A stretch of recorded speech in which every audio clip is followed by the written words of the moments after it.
Everybody be quiet for me. We're live. I need everybody to be quiet for me. We're live real quick. All right, we're live. Everybody say hi. Everybody say hi. There we go. All right, guys. Lead Zolo is providing us with world-class leads today for all of our community members. Everybody is going to get a chance to call leads. It's going to be amazing. We are going to get a contract today for sure. Shout out the Deal Champs community right here. Deal Champs. And shout out Lead Zolo for making all this possible to give all of our community members leads. What we're going to do, everybody's going to get an address. We go through on the Lead Zolo marketplace and we poach them all from different areas that we see fit. And then everybody's going to get a lot of at-bats. We got a decent budget for everybody to make calls. And we'll see who can close the most. If Isaiah Roexman was here, he'd probably say he's going to win. All right, anybody have any questions? I'm going to send you all the information in the WhatsApp chat. Just don't dox the person, please. We'll send it. We'll poach it off. And the way we use it, who hasn't used Lead Zolo's marketplace yet? Sweet. So if you haven't, come this way for me. And come look at my computer. Dean, you're going to have to keep the screen entertained. Yeah. Because we can't share both. So guys, this is a really exciting thing that we have been doing with our community members where we work on real leads live. And once we're done with the calls, Strat and I give real-time training so you guys can learn how to get better, how to handle the situations, how to work through seller objections, all the real-life things that you usually don't get training on. So the fact that we're able to work on real leads, give training on it is really awesome to get better and work on our business. So what Strat's doing right now is he's going into Lead Zolo and he's going into the marketplace. Now the marketplace is where you can look and purchase leads in your area that you want to purchase leads. All right, who wants the now Lead Zolo is a nationwide company. So if you're looking for deals in California, in Florida, in New York, in Ohio, wherever you're at, there's leads in your market. So it's an opportunity to get people that are looking to sell their house. They're looking for a solution.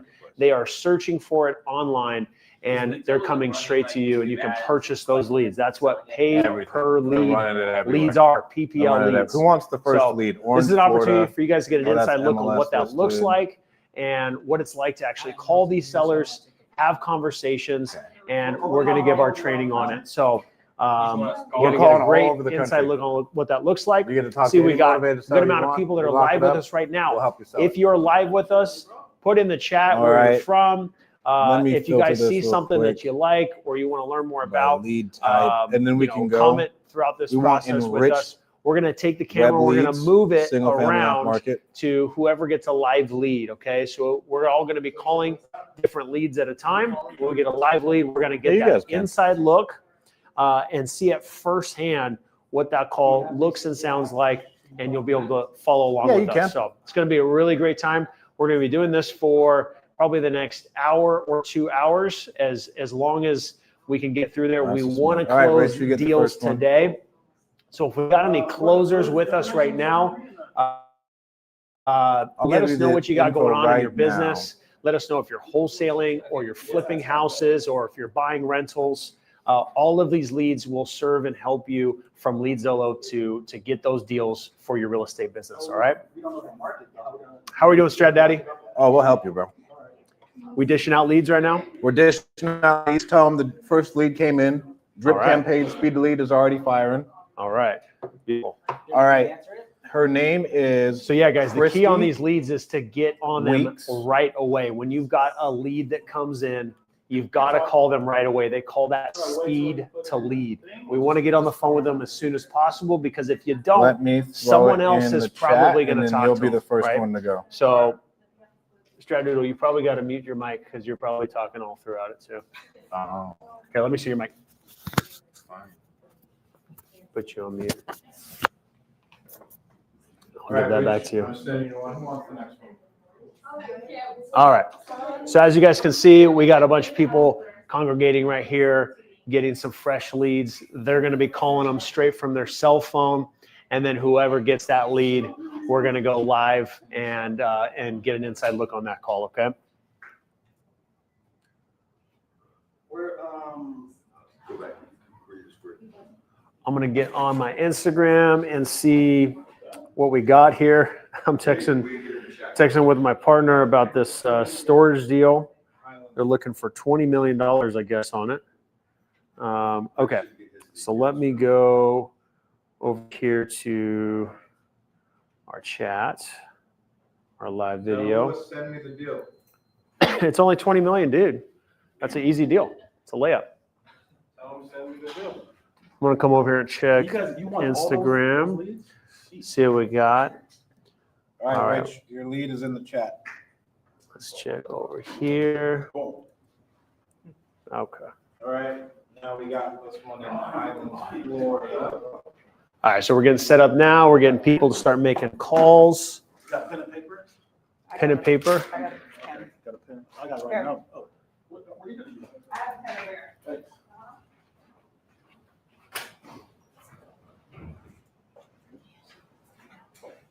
So this one's in Florida. Let me check these comments we got coming up here. There you go. Yours is the second one. Okay, I'll do It's in the chat. All right, looks like we got people on YouTube. We got people on Facebook and Instagram coming through here.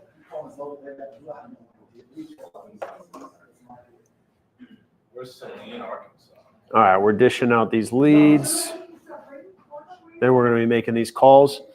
Now, we don't have it to share with you guys on the screen right now, but we have a script that we specifically follow when we talk to these sellers, and it's our qualification script. So we want to be calling, we want to be talking to them about, of course, things like their motivation, the condition of the house, the timing that they want to sell it, and ultimately we're going to get to the price. But before we get to the price, we like to figure out what any sort of roadblocks might be in the way and get those out of the way before we talk about price.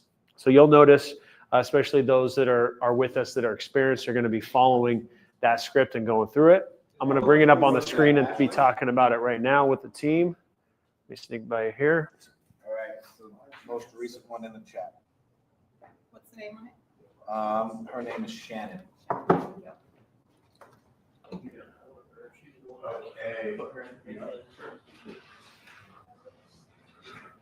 All right. Which script should I look at? So we got it up right here on the screen. Okay, you got it right here. We're gonna go with the seller script. Yep. So the seller script, we've got 10 major sections that we go through. Just the introduction is number one. Then we go through establishing expectations about what the call is gonna look and feel like with this seller so that they can understand really what the expectations are, of course. Then we're going to get into motivation. That's where you want to spend most of your time talking with the seller. That's the reason they're selling it, is the motivation, right? So we want to unpack that as much as we can. And ultimately, that's what's going to get them to want to sell you this house at a price that makes sense for both of you, right? That's going to be a win-win for you as an investment and a win for them to sell it and not have to deal with it anymore. Then we get into the condition. The condition ultimately is going to help us anchor the price down. Usually these houses need work. So the condition of the property typically is a factor to help anchor down the price. Then we're going to get into the occupancy, who lives in the property and what the situation is there, because usually that's a factor. Then we're going to get into the timing when they want to sell it. Then we're going to get into the decision makers. Then the section that probably takes a good amount of time in the conversation is going to be the price. Sometimes it's a very short conversation and it's really simple to get past that. And then lastly, we're going to set expectations of what the next steps are going to look like, okay? So hopefully we have some great calls to share with you guys today as we get into these leads. See them getting sorted out right now.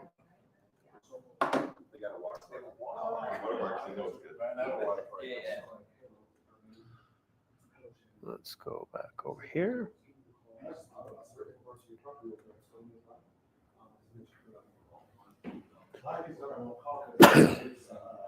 Or condition, let's fuck it.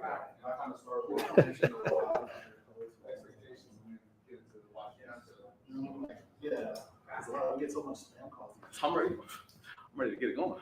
What are we doing then? Let's I call was him. calling one of my own leads. Oh, okay. You know what I'm saying? Trying to follow up and stuff. Okay. Trying to stay on it. You get a lead yet?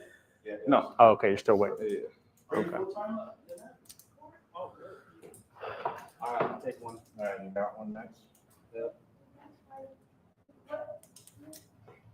If you guys want to check out Lead Zolo, right, this is a great source for us to get our leads. You guys can go to getleadzolo.com, learn more about what it looks like to work with a PPL company, a pay-per-lead company, and what areas you're looking to purchase. They got a couple different options. You can purchase leads in just a specific county or a certain market. You can go nationwide and purchase leads from all over. And that's what we're going to show you guys today is nationwide. We're buying it from Lead Zolo's marketplace where we can get it at a better price because we're looking nationwide and we can hand select which leads that we want to look at and contact. Okay. So the last time we did this, we did get a deal doing it. And we're looking to repeat that again today. So we're going to be making these phone calls here.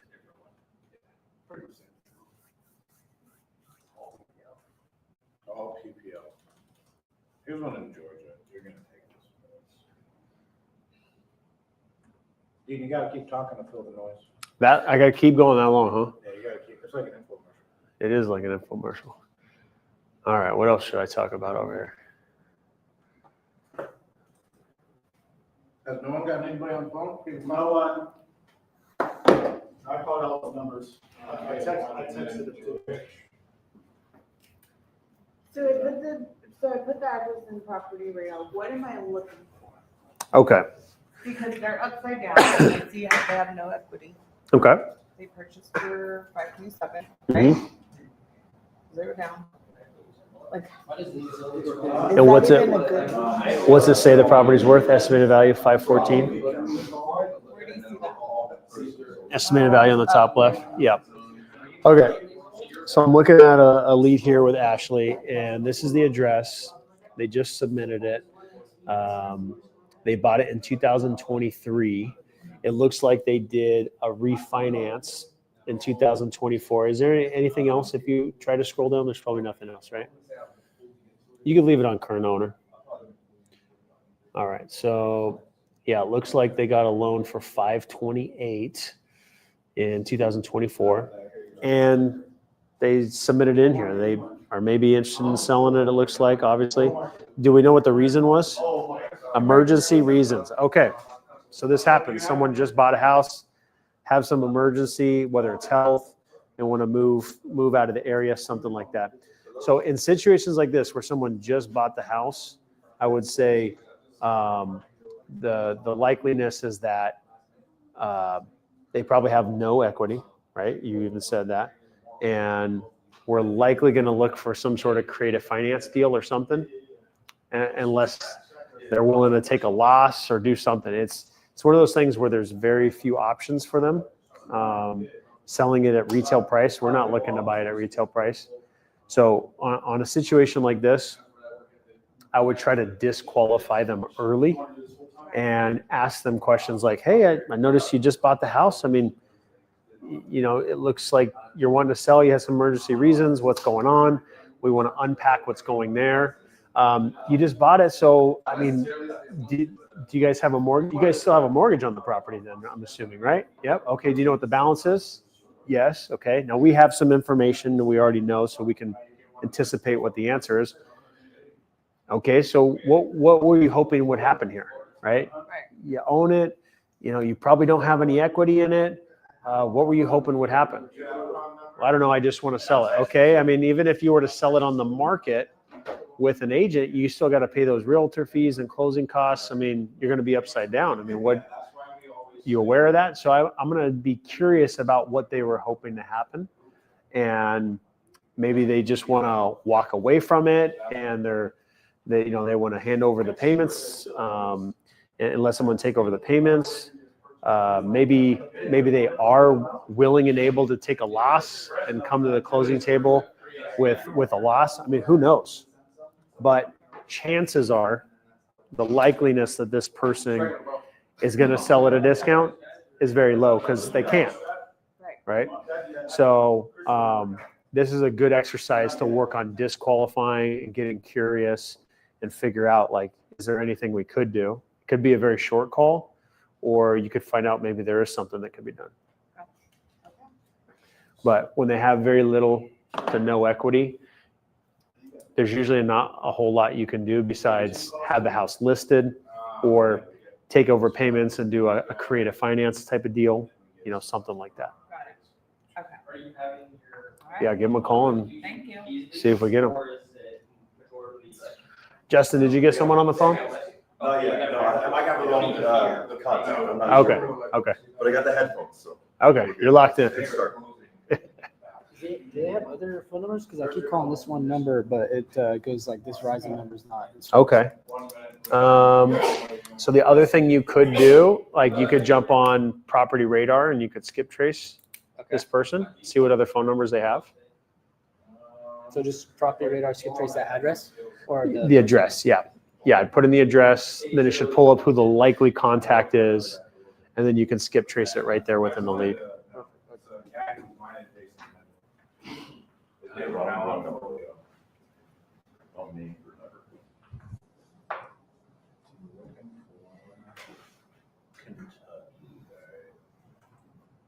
Ooh, you're this next one, Kentucky.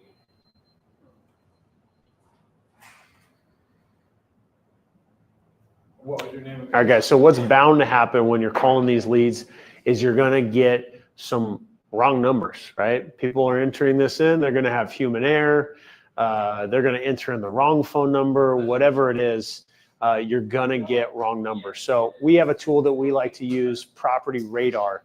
And when we use that, you have the ability to search the address, see who the likely contact is, the owner of the property, and skip trace, right? And what skip tracing is you doing a public records search.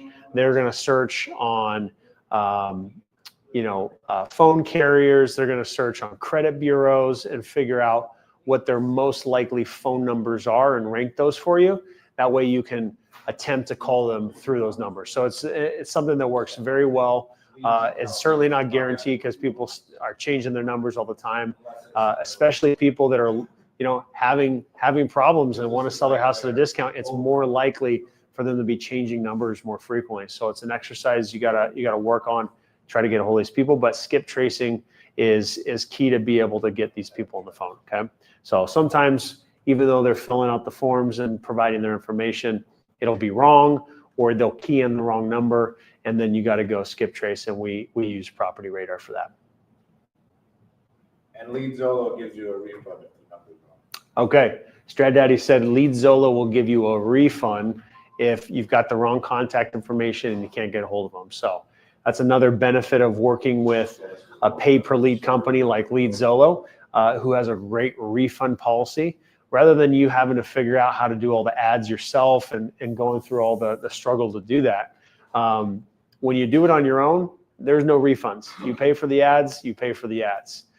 With Lead Zolo, if you get a lead that's listed already or has the wrong contact information, they don't want to sell, a wholesaler or realtor listed it on there, then you can request refunds for things like that. And that can really help, save you on your budget. What's the address is called? It is 5645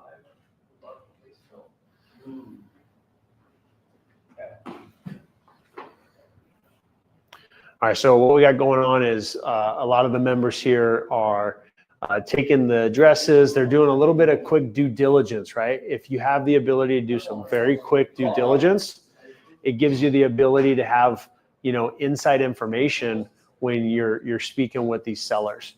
Now, you don't want to take too long doing that, because if you do, right, speed the lead. As soon as they submit that lead, you want to contact them as soon as possible before they go off and do the next thing. I mean, just imagine someone is entering in their information, they hit submit, and then they go get busy and doing something else.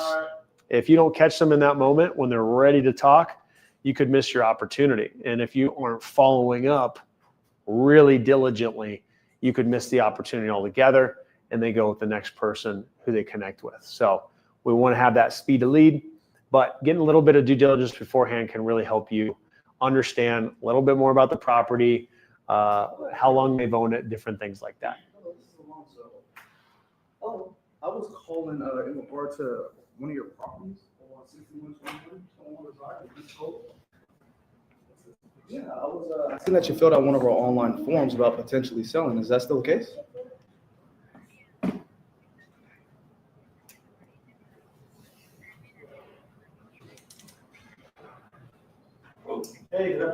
So you had it listed with the realtor, or you have it listed right now? This is Rich. Yeah, I was calling about your property on 11891 Gibson Avenue. Looks like you were kind of Say that one more time. looking for offers for that one. Oh, your contract is ending. Okay, very. Gotcha. So you're just trying to look for a cash offer to kind of make this kind of quick and be done with the realtor? To see if it's something Okay. for us. Gotcha. And so, if not, No, I hear you. Realtors are difficult to work with sometimes, but how these conversations usually go, we take 5 to 10 minutes to kind of just gather some information from you about the property. After that, I'll talk to my partners and my team, and we'll see what your property qualifies for. And then I'll reach back to you. All we just ask is that you make a yes or no decision, a confident yes or no decision.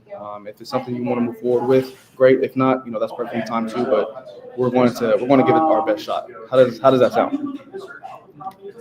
Okay, cool.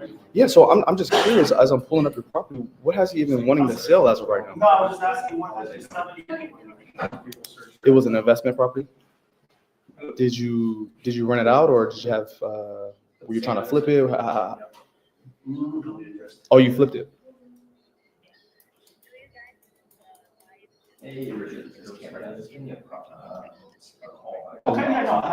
Okay, yeah, no, we buy to either one, fix and flip it like yourself, or two, buy, throw some renters in it to kind of build our renters portfolio. Yeah, so you guys flipped it already, and you put it on the market, and it's just not working out on the market to kind of get what you want, or gotcha. Okay. Yeah, so I was going to jump into the condition and everything. Is everything fully remodeled from head to toe? What about the bigger ticket items like the roof, HVAC system? Is all that updated also? Yeah. Not the roof? How old was the roof?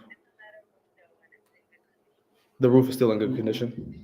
How old would you say the roof is though? Okay, for sure. But it's still in good condition. Looks good. Sure. Gotcha. And I'm assuming you paid cash, and bought it outright. Don't own anything, right? This is a new home anyway. Is there a new home? I said I'm assuming you paid cash for the property and don't owe anything on the property, correct? Now, I'm just curious. Gotcha. And is there any solar or anything on the property? Okay. And then it's currently vacant, I'm guessing, correct? Okay, for sure. And then in terms of timing, if we can get a number and what we could agree to something. Are you willing to sell today, next week? Okay, so I have a couple quick questions. So the pictures do look good. Is there any repairs needed? Can you tell me a little bit about, what would you rate it like 1 to 10, 10 meaning like pristine and perfect condition? A 9. Mm-hmm.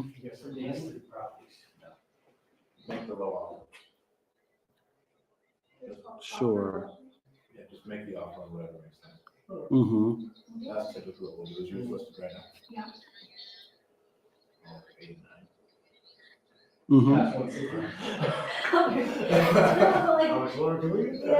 Sure. Is it a big area? How big of area is that stucco missing? I'd still call her. Still call them. You get a refund through lead Zolo. I got you. So you're trying to sell it for around 260 or 160. I don't know if I'm hearing you right. And then see if we can get it. Okay. So now have you guys completely moved out? You're still living in the new home? Okay. Gotcha.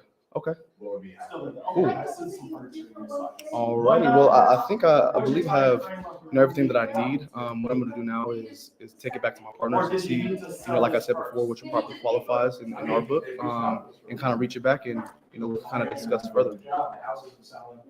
Okay, I appreciate you, Gabriella. And do you have any questions for me on? I'm pretty sure you know how the process works and everything like that. Gotcha. Okay, for sure. Well, I'll give you a call back, and yeah, I'll speak to you then. Alrighty, bye. I'm gonna be sending you more things. So it sounds like there's a little bit of. All right. So what happened with that one? So this one was an actual flipper. Bought the property, flipped it.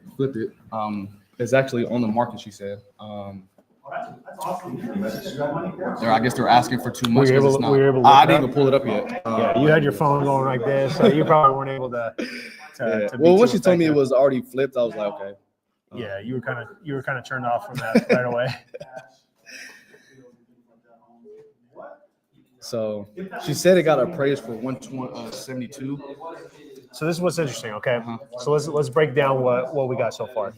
I was just talking with Ashley about another lead that she had where they just bought it last year. They got refinance, emergency reasons. The likeliness that they're going to sell at a discount, low, Yeah. right?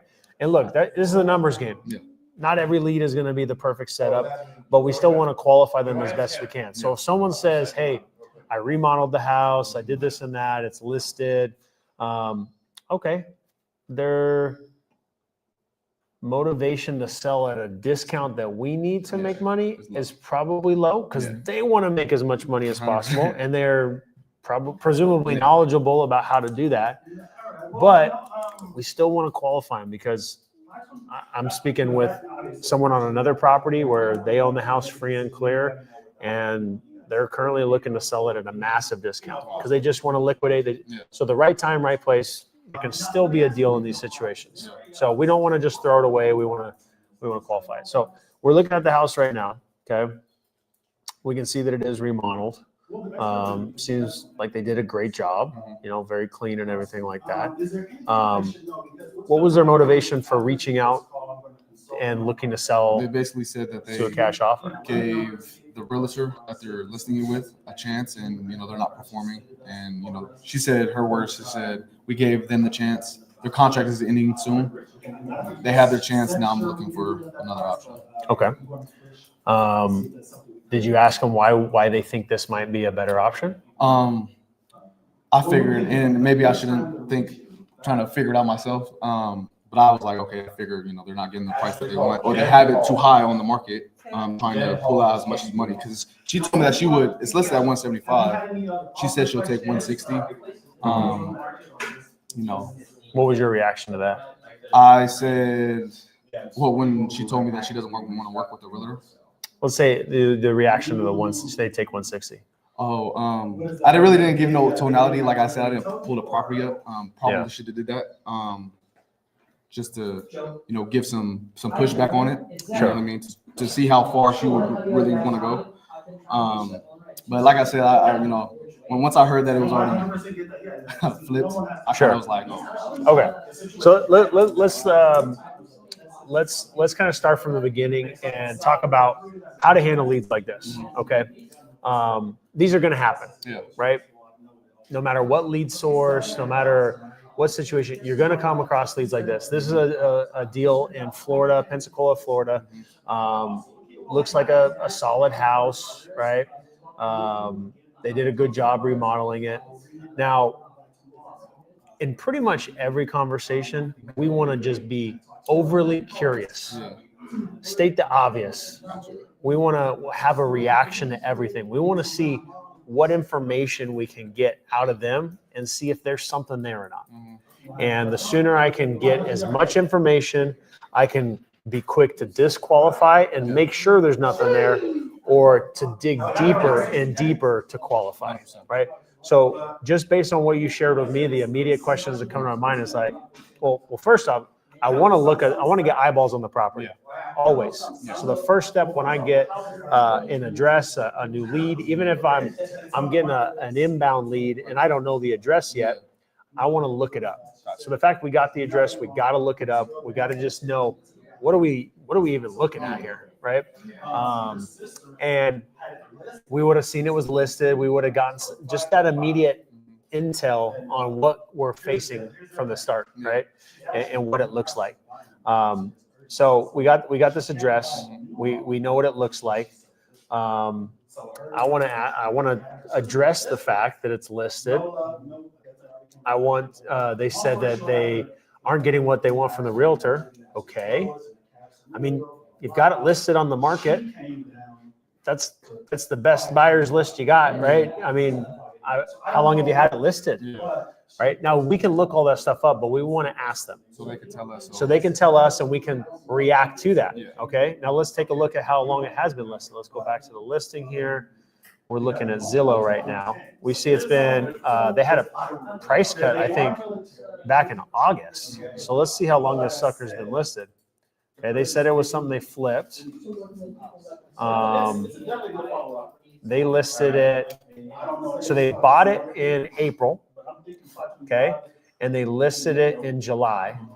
They've had it on the market for July, August, September, October, November. They're going on their 5th month listed. Ouch. Right? They bought it at a good price for $84,500. They put, I'm going to guess, 40, 50 grand into it, just based on what we know about numbers. And so they're probably in it for, I'm going to round up, 150 or so. Yeah. And they have a price cut down now to 175. So they're pretty tight. Mm-hmm. Are they willing to take a loss? Yeah. Let's find out. Yeah. I was hesitant on asking, like, okay, how much did you buy it for? So I know, because I'm pretty sure you wouldn't want to lose money, but it puts it in their mind that, maybe it is something. We don't know that. And I kind of assumed, right? And I know that's not what I should do. Here's what I found.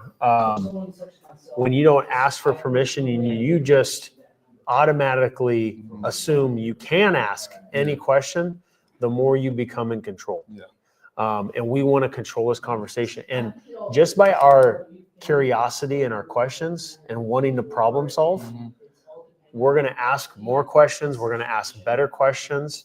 And when we ask more questions and better questions, we're just going to get the information we need, right? Because that call, however long it was, let's call it 10 minutes, could have been a 20, 25, 30-minute call. We could have found out how important getting this off the books was. And if they were willing to take a 10, 20, 30, 40, $50,000 loss because they just didn't want to deal with it and they needed to get their initial cash back because of something very important. We don't know. We don't know. But we should call back and find out, right? We don't know if they might start to sell it for what they got it at. Who knows? Who knows? I get what you mean. But we gotta dig into those questions and be like, oh man, okay. So sounds like when did you buy it? Oh, I bought it earlier this year. Oh, you bought it earlier this year. Okay. So how long have you had it listed? Right. And even you bought it earlier this year, I already got a handful of other questions I would want to ask and get curious about. Is this your first one? Have you done it before? How did it go? Did you have any surprises?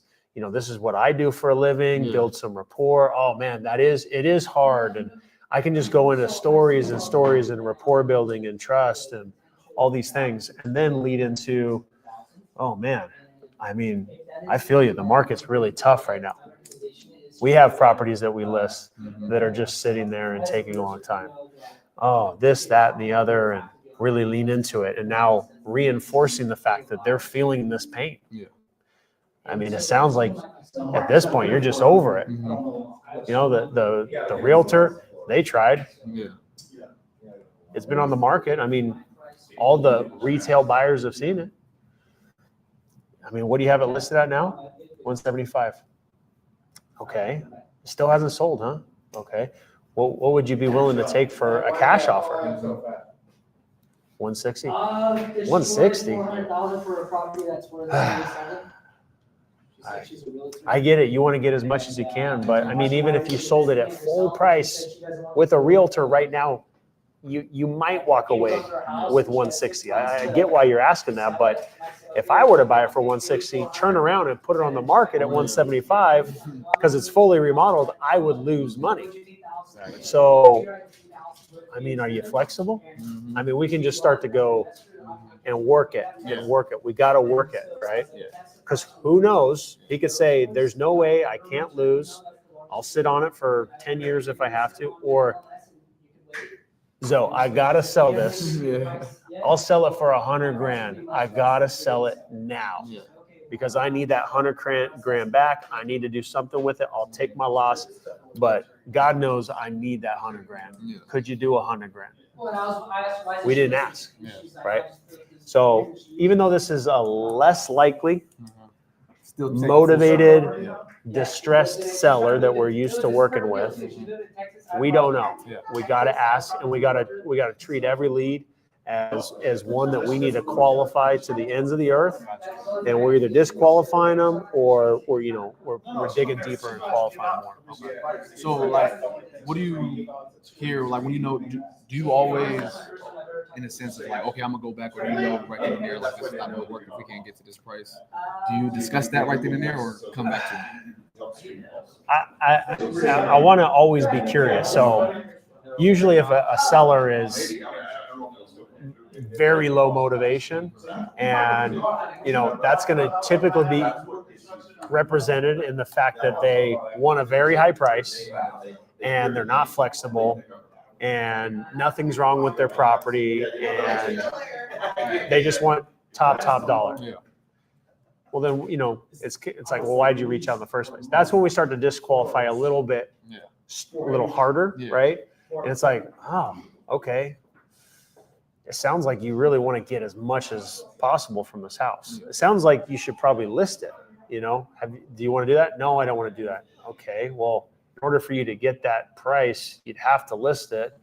And I'm looking at what the houses are going for, and you're asking for above that. So that's obviously a low motivation. I probably want to get off that phone pretty quick, but I'm still going to disqualify them, make my points so that I don't miss an opportunity where they say, well, that's what I want, but I mean, if I'm being honest, I got to sell this. If we didn't wait around long enough, we might not figure that out, and we just blew it off, right? So curiosity is the key to every conversation, no matter high motivation, low motivation. We just want to be curious, and we want to try to figure out what's going on and if there's something there. Gotcha. Yeah. From the start, I seen the property, or when she told me that it was fully rehabbed, I kind of already told myself, like, okay, this is, I don't want to waste my time. But like you said, you gotta, why not? We pay for the lead, dig into it, try to see how much you can get it, because you might get something, right? Yeah. Go digging, you know what I'm saying? And that's what I gotta, treat every lead, like it's something until it disqualifies itself. Yeah. So. With a listed house, right? And they're proactively reaching out and searching for a cash offer, right? Because with Lead Zolo, those ads that are being presented to that person are to sell your house fast for cash, to get a convenient sale essentially. And so that person who's in that situation is like, dude, I'm not liking this. It's not going well. I need to look at another option. And so there's some motivation there. And we got to figure out how we can dig into it. She told me, she was like, well, this isn't, something that you flip. It'll be something that you buy and somebody to live in and or rent out or whatever the case may be. Do you guys do that? And that's kind of when I got into we do flip, we do, buy and, throw some renters in and build our renters portfolio. How could I react to that? Because she's already kind of trying to set, what I'm going to do with the property, what she has planned for me. Obviously that was her pitch to, Yeah, I mean, when someone's like, did she ask what you plan on doing? No, she was like, well, this isn't a flip. This would be something that this would be something that somebody would rent out or live in. Obviously, if you can unpack what's going on with the house, you can see okay, seems like you've already done the work for us, right? So now we can get back to what are you hoping to come out of this, So I'm going to jump over to Justin and get insight, but great learning lesson, right? Even someone who doesn't seem motivated right at the surface, How can we get curious and work those questions, Yep. right? Gotcha. This is a great exercise for that. How can I ask good questions, right? Appreciate it. Thanks, sir. Okay. Yeah, sometimes, I'm gonna be asking a lot of questions, and if anything comes up, of course, you don't feel comfortable, you let me know, okay? Cool, Danny, I appreciate it. So also, yeah, we just sold the property last week, and we were able to have some funds available to buy another. So hopefully this, your property will work out for us and it'll be a good fit. So with that being said, if we look into your property and come to an agreement on a fair price, you're definitely ready to sell it, right? Okay, wonderful.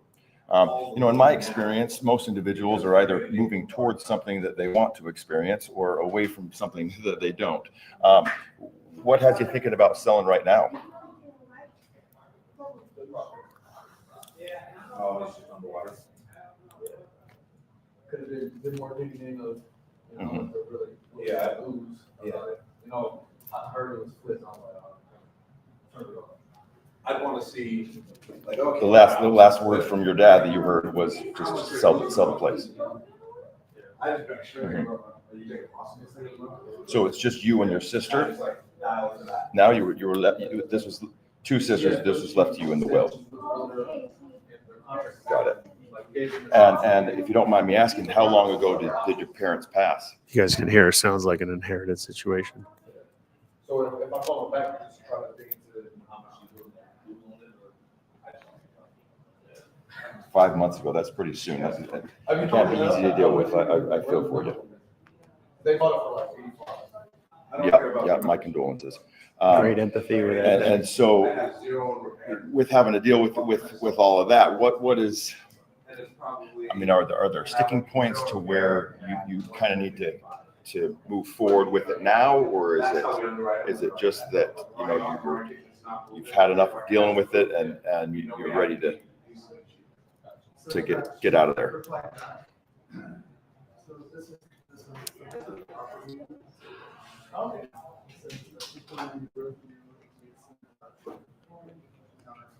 See how Justin's Got it, taking notes sure. here, guys? Got to be writing down everything that you're hearing. It is listed, You know how to comp, so I comp it to see like if I need to. Oh. Sure.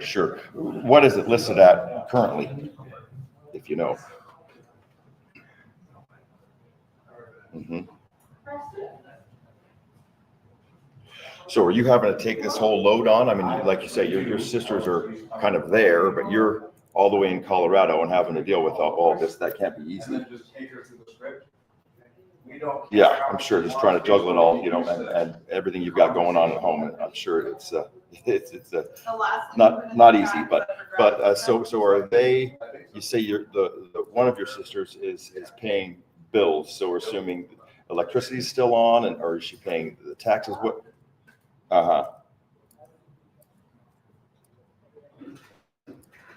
So is somebody living there? No, so it's vacant, but you're still just, some of the stuff's still running. Got it.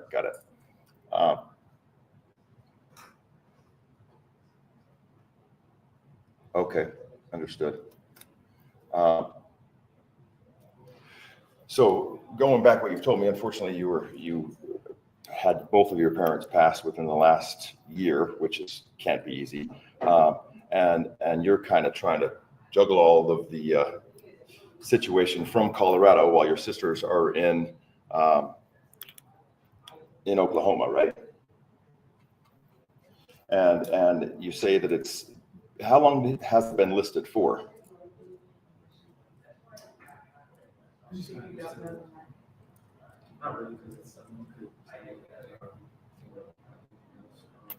In probate now.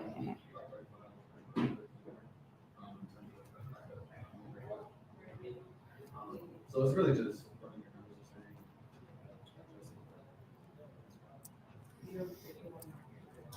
Both of my PPO is like real estate, so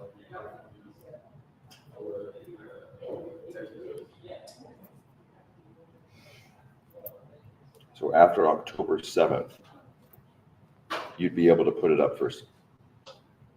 They put it up after October 7th. Got it.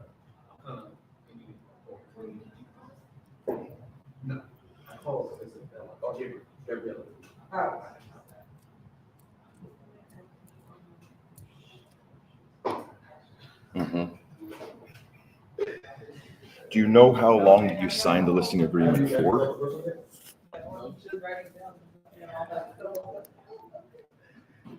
Mhm.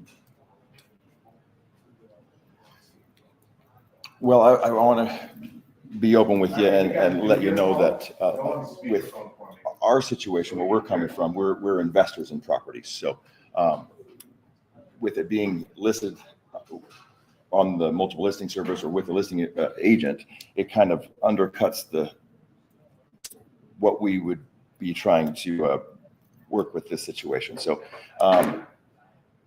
I guess there's not really a way for you to find out exactly when the listing expires.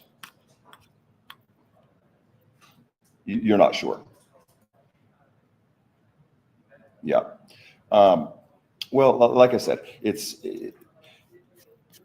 kind of difficult for me to put an offer out there with knowing that it's listed with a real estate agent. We kind of have to wait until the listing agreement has expired before we'd be able to come in and not have to deal with paying the listing agreement that is already under contract, if that makes sense, right?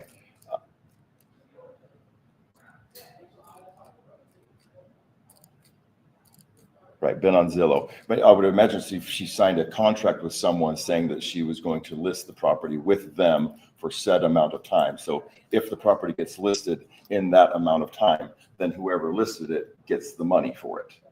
You see what I mean? Right, so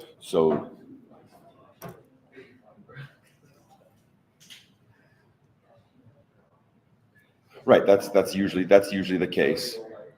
No, that's usually the case. If it didn't sell, you wouldn't owe her anything. But then again, if I were to purchase it from you, we would have to work her into the production, you know?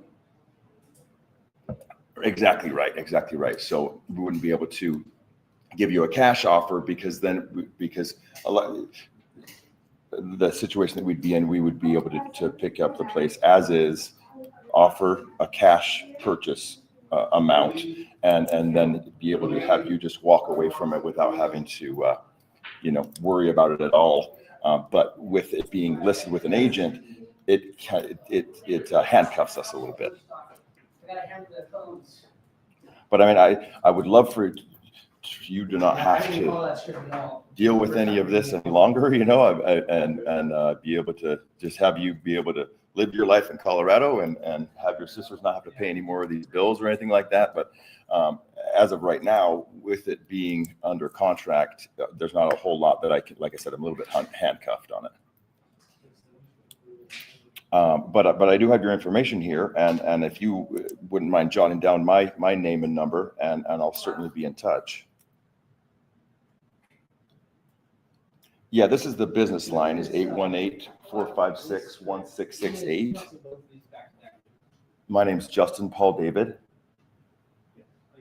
and my cell phone number is 801-637-1975.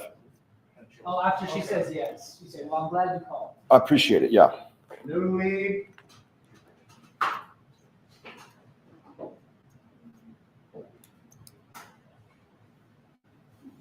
Not really, because of it being under contract with an agent. They've got an agreement that if the property is sold, then they get a profit from it.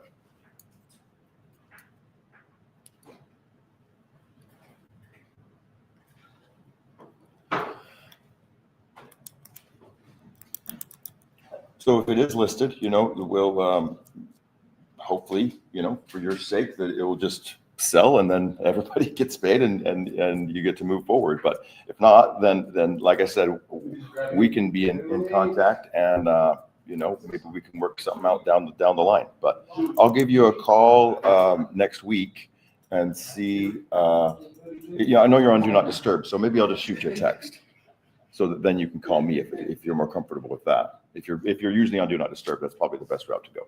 So Yeah, I'll shoot you over. Cell phone number is 801-637-1975.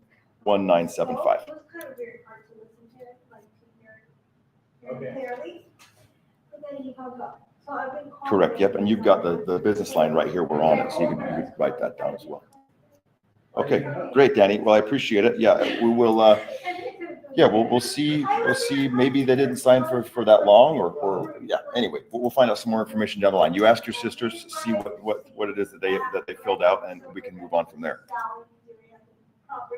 Okay, thanks for your time, Danny, have a good one. Okay. Bye-bye. All right, call done? Done. Okay, so what'd you think? Well, I got a little tripped up when You were stuck on the property being listed. yeah, that's because then I was just like, wait, Yeah. I don't know my answers right now. That was an objection. It was a roadblock. You weren't sure how to handle it, right? Exactly right. Okay, so let's start at the beginning. So sellers motivated. They went through a probate. In probate, You right? know, they're in probate. They're going through it. You know, parents passed away 5 months ago. Sounds like her and some siblings, one or more. Him and some siblings, yeah. Okay, him. Okay, and what is his tone sound like? Fairly upbeat for what he has to deal with, but he's in Colorado. They're in Oklahoma where the property is. Okay. And I kind of leaned on that a little bit, that, you know, he's got to take all of this on his Is he kind of own. leading the charge? He's leading the charge, right? Exactly Okay. right. You know, and tried to lean in a little bit more about, you know, my condolences. He lost both of his parents within the last year. You Yeah. know, and then when he said it was listed, it was like, you know, I didn't know exactly what Sure. to say. Sure. Been there myself. Okay, so let's call it some great things. So from the beginning, I felt like, you know, you asked, you know, you set great expectations. You got into the motivation. I thought the way you set up asking about the motivation and why they're interested in selling was great. And then when we got into uncovering the fact they're going through a probate process, that you know, there's other siblings involved. He's in Colorado. These situations, I felt like you repeating and recapping those things. That's totally my style as well. I like to do that because it's just kind of like we're kind of like airing it out a little bit. We're confirming what information we have. We're seeing what more information we get, and now we can layer on some more questions about it. Helps me keep track of it 100%. So that's all mirroring and repeating back and like summarizing. I think all that was really great because I need and like to do that too, and I feel like it's helpful for the conversation. Now, we got totally hung up on the listed thing.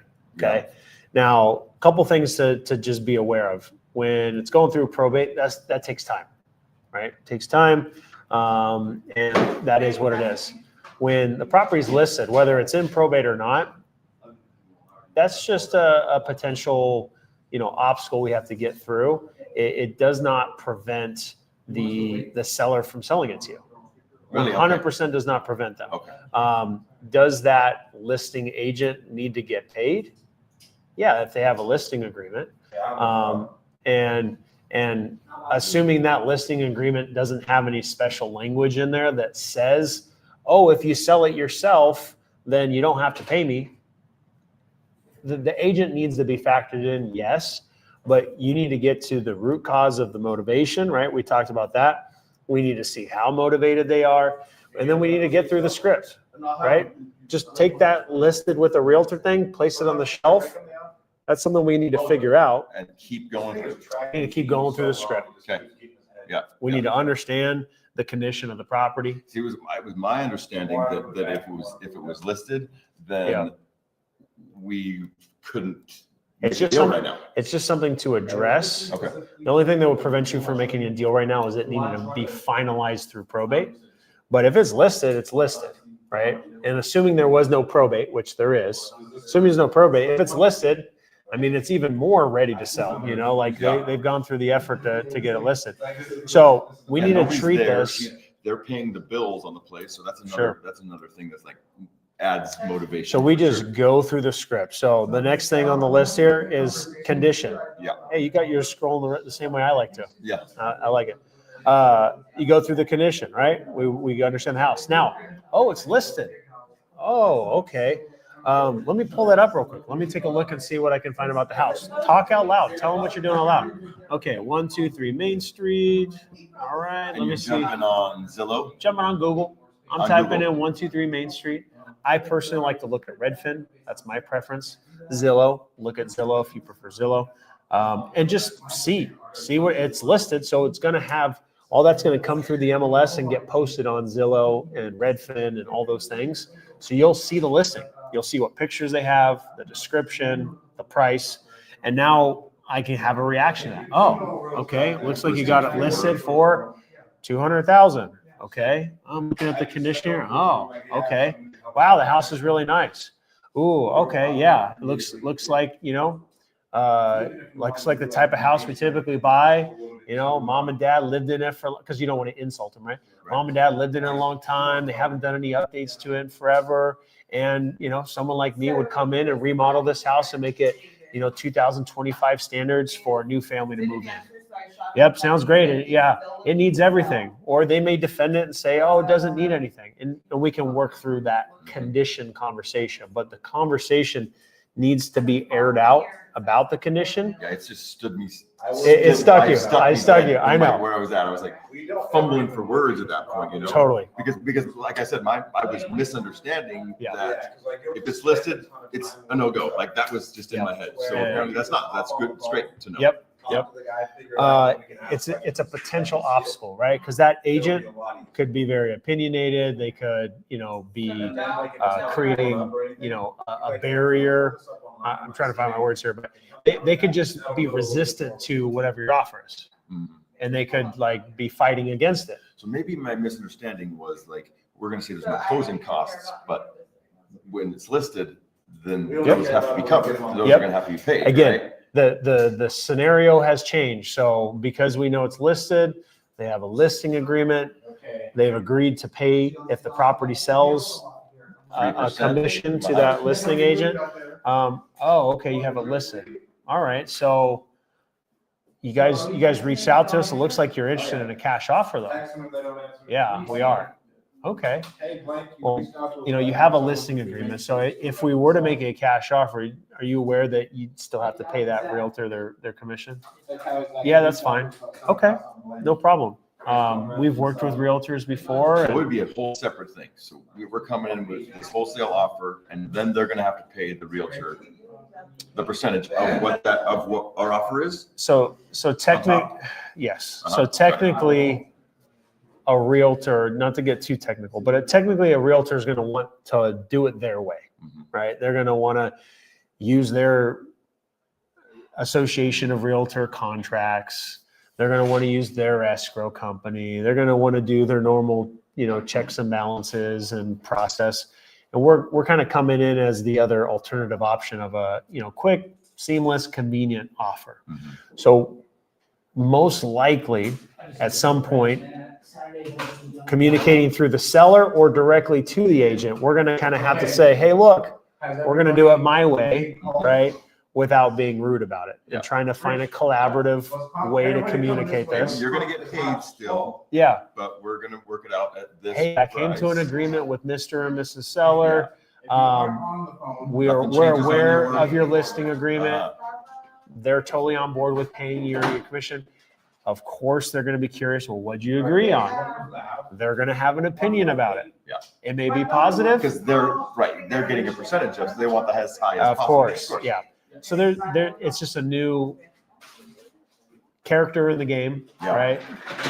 Understanding where they're coming from is helpful because now you know how to communicate to them and position this cash offer, position everything positively and try to mitigate their reactions, right, to it.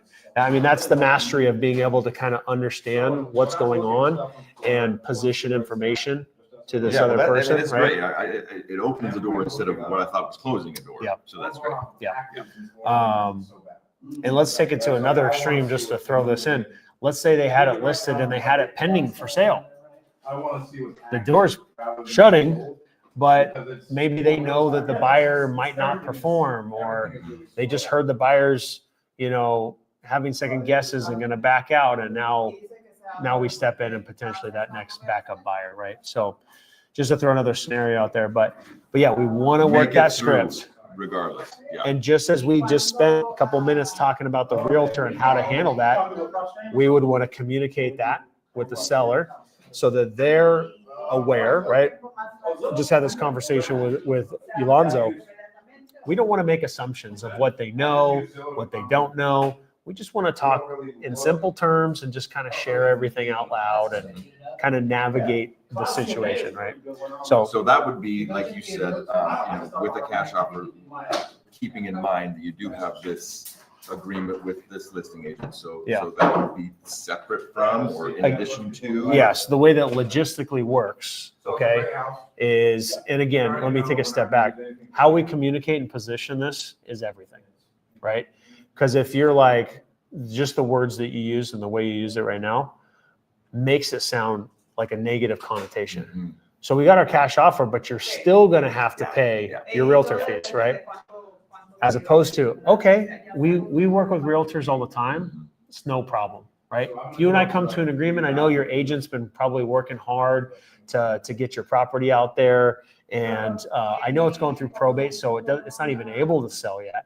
But if we come to an agreement ourselves, well, what's the commission you agree to with the agent? Is it 3% to them and then another 3% to the buyer's agent?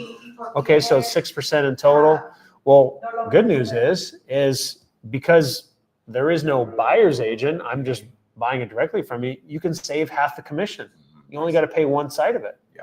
So it's only 3% instead of 6% now. So that would be great for you, right? Okay, cool. So so that you could position it to the seller that way. Then, so with all that in mind, with all these, what would do you think would be a fair price?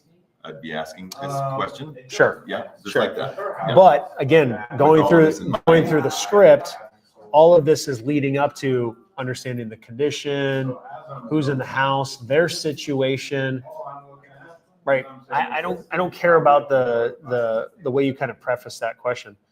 I don't care about the agent, and despite the fact you got to pay the agent, it's about, all right, you guys parents just passed away. It sounds like you've got bills you guys are paying. Sounds like the house needs some work and you need to fix it up. And no one's got the money to fix it up and deal with this. I mean, that's a lot to take on.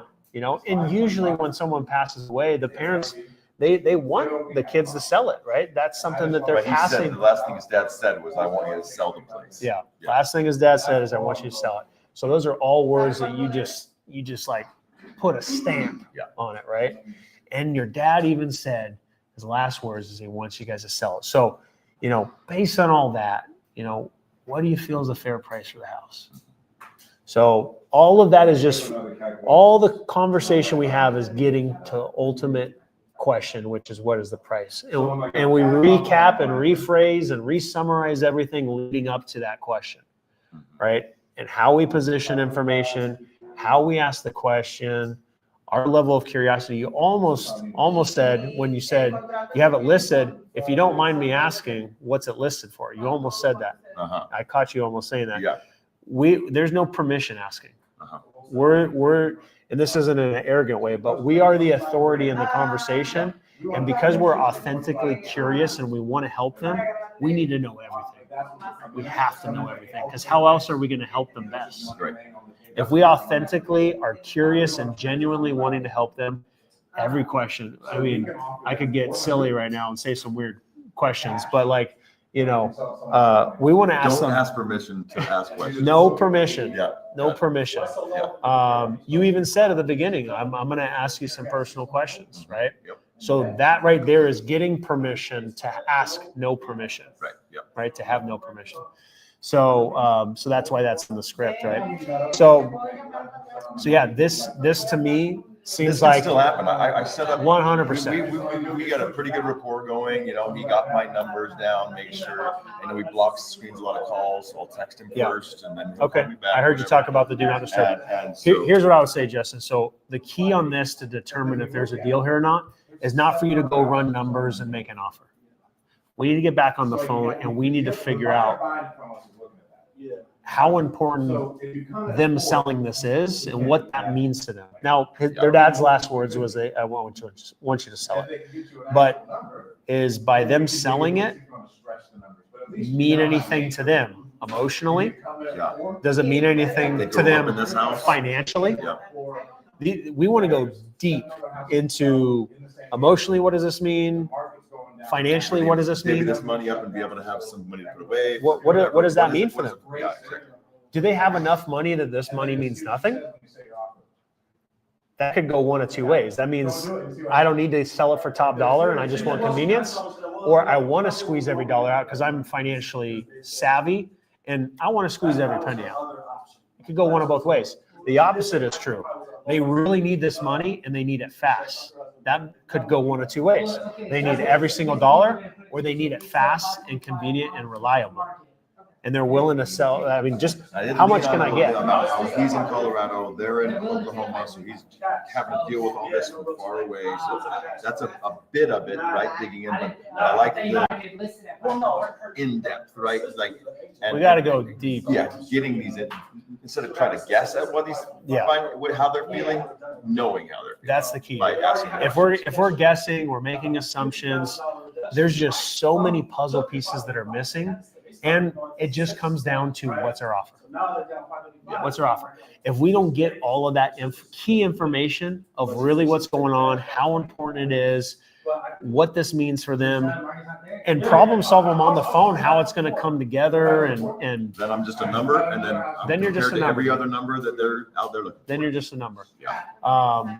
And the person who's going to go deep in that conversation and really connect with them on every little aspect is usually going to get the deal and usually going to get the best deal. Okay. What's going on over there? She had a Spanish call. We can't give any feedback, but she told her she's going to call her back with an offer. Okay. There we go. Cool. So when we're in a situation like this, where we didn't maybe have the call we wanted to have, we didn't go as deep as we wanted. We got a couple pieces of the puzzle. Okay, I say that's an incomplete qualification call. We need to get back on the phone and we need to re-qualify. What that looks like is you get back on the phone. Hey, Mr. Seller. Hey, I was running in between appointments, and I was just happened to get you on the phone. I know we were texting, so I got some of the pieces of the picture here, but I'd love to take another 10 minutes here just to really unpack some more. Is now a good time for you? And recap the stuff you have, and start asking deeper questions on the stuff you don't know. Specifically. Yeah. You want to hear from me? Yes. Okay. So We just touched a little bit. just from what I had the conversation. For me, problem solving and thinking out loud. Okay. So It's all about the questions you ask, right? Yeah, all about the questions. Me learning what questions to ask. all right. So you told me, your parents just passed away. And it sounds like you're kind of taking everything on yourself, right? You got your sisters in Oklahoma where the property's at, but it sounds like you're the one that's really taking everything on here, right? Okay. What's their involvement? I mean, are they like watching the property? I mean, how much are they involved? Get some information. Okay. Are they like strongly opinionated on what you guys do with the house, or are you kind of are you really running everything here? Okay. All right. It sounds like you're probably going to be like the administrator once the probate's done. It's kind of like you're the administrator of the estate. You're going to make the decisions. Okay.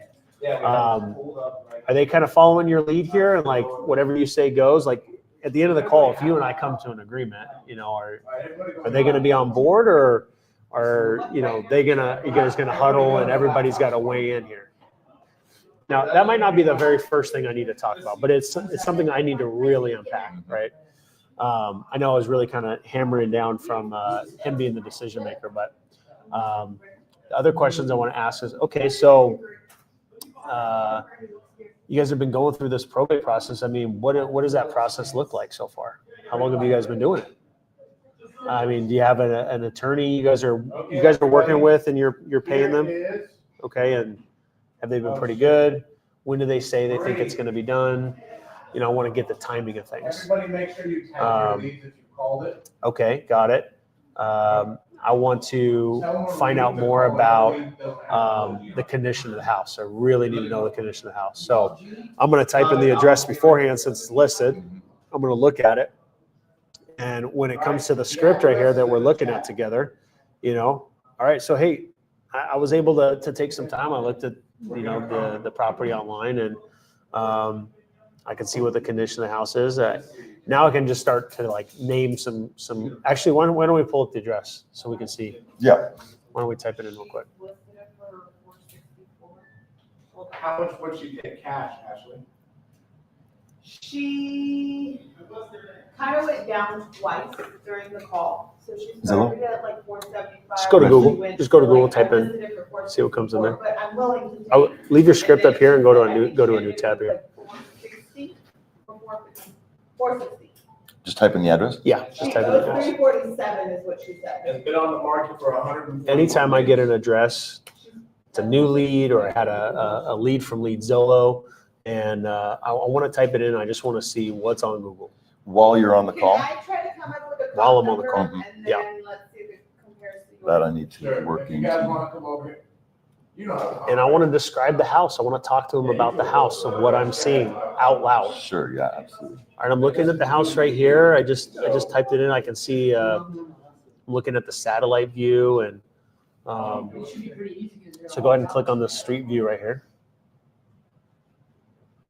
All right, so I can see the house there. Take your two fingers and try to pull it back and see if it'll keep going. Keep going again. All right, I think it only does it on my computer for some reason, but all right, now let's go to hit the back button here. And let's go look at what it's listed for on Zillow. See, it's listed. Okay, it's 3-bedroom, 2-bath, 1120 square feet. He was right, 128.9. They got it listed for 128.9. Mm-hmm, that's what he. Okay, so let's look at these pictures. A lot of movement over here. All right, so I'm taking a look at the house. It looks like 9 minutes. All right, I see. See, it looks like, we've got a brick house here. It's a 3-bedroom, 2-bath. It's got the carport. Looking inside, is that laminate flooring on the inside? Mhm, It is. so, yeah. Okay. All right. I'm looking at the countertops here. Looks like we got Formica countertops, maybe, or maybe even be Corian. Okay. See the cabinets. I can see, maybe like the 70s or 80s style, paint and some of the wallpaper trim there and stuff like that. Okay. Awesome. Yeah. No, it looks like they These kept. look like faux tiles. Huh? Yeah, it does look like fun. Looks like they kept the house, up well. I can see, it's got the bathroom, the shower with, the Access. the accessibility, whatever you call that, right? Some poles in there and stuff like that. Okay. All right. Yeah, I mean, it looks like a clean house, 1,100 square foot house, and really straightforward. I see the AC in the back. I mean, yeah, it's a very, straightforward house. This is the type of house we typically buy. We'll come in and, we'll remodel it all the 2025 standards like you see on HGTV. So with something like this, you would do floors. Yeah. Uh-huh. Floors, the whole kitchen, Yep, countertops, yep, and cabinets. yep, Repaint, yep, new appliances, yep. and so it'd be $35 a square foot. It's definitely going to change from market to market. I would say because it's a smaller house, sometimes that per square foot goes up a little Sure, bit, Sure. just because, the And cost with of a larger house, cabinets. it might go down a little bit, right? Exactly, yeah. 430. You're going to be putting less flooring in. You're going to be putting less cabinets in, but at the end of the day, you're still putting in new bathrooms, new kitchen, new flooring, new paint, all Sure. that stuff. So it won't be as much of a cost as a 1,500 square foot house, but you get my point. Like, this is still probably a $40,000 to $50,000 remodel, depending upon how nice you do it. And you always approach it from the wholesale standpoint first? Or would it be something you'd want to do a novation on because it's empty?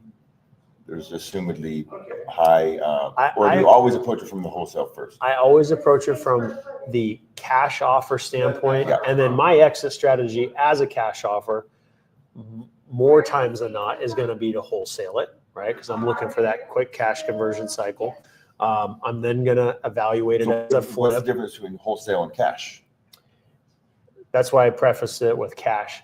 Cash offer is Could be what's wholesale being or- presented Got it. to the seller. Yeah. When you say what approach do you start with, wholesale or novation, doesn't matter. It's what approach. What is the seller? How is it presented to the seller? I'm presenting a cash offer. Right. Right. Now, And my that's- exit go ahead. strategy number one is to wholesale it. Right. That's my business model, is to wholesale the majority of our deals. So I'm going to go into our deal analyzer. I'm going to click on the wholesale tab. I'm going to use this as my deal analyzer for most, right? So I'll be on the wholesale. I'll have to, plug in the numbers for ARV and the repairs to determine my offer. But this house is listed at 128, right?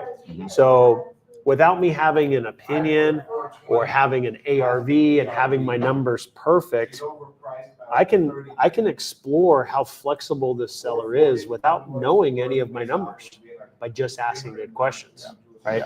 So condition of the house, again, it is an anchor on the price. It's going to help lower the price down, especially the more work it needs. And so we have to talk about it.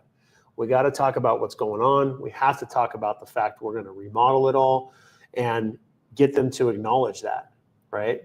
And oftentimes throw out some numbers and talk about what it takes to remodel a property, right? So, So don't be shy about that. Don't be shy about that. I mean, Yeah, it costs this for, this. I'm for sure this. Mr. Looks like Seller, it's you guys good. have probably looked at your options. I'm sure you guys could remodel it this yourself. Right, But, and then they you know- weighed whether it was worth it to put that much money into it, and then will they be able to get But that much more? do you guys want to come out of pocket 50, 60, 70 plus $1,000 and have to deal with any surprises you find? Yeah. Then you put it on the market. Who knows how long it takes to sell? I mean, ask me who does it for a living.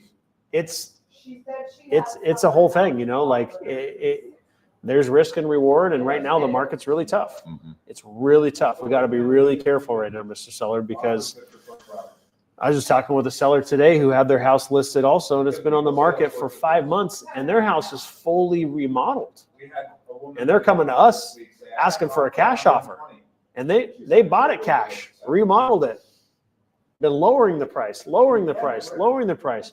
for 5 months. So these kind of And the stories, sister's stuck paying these bills. these kind of stories are what's key to really make your points.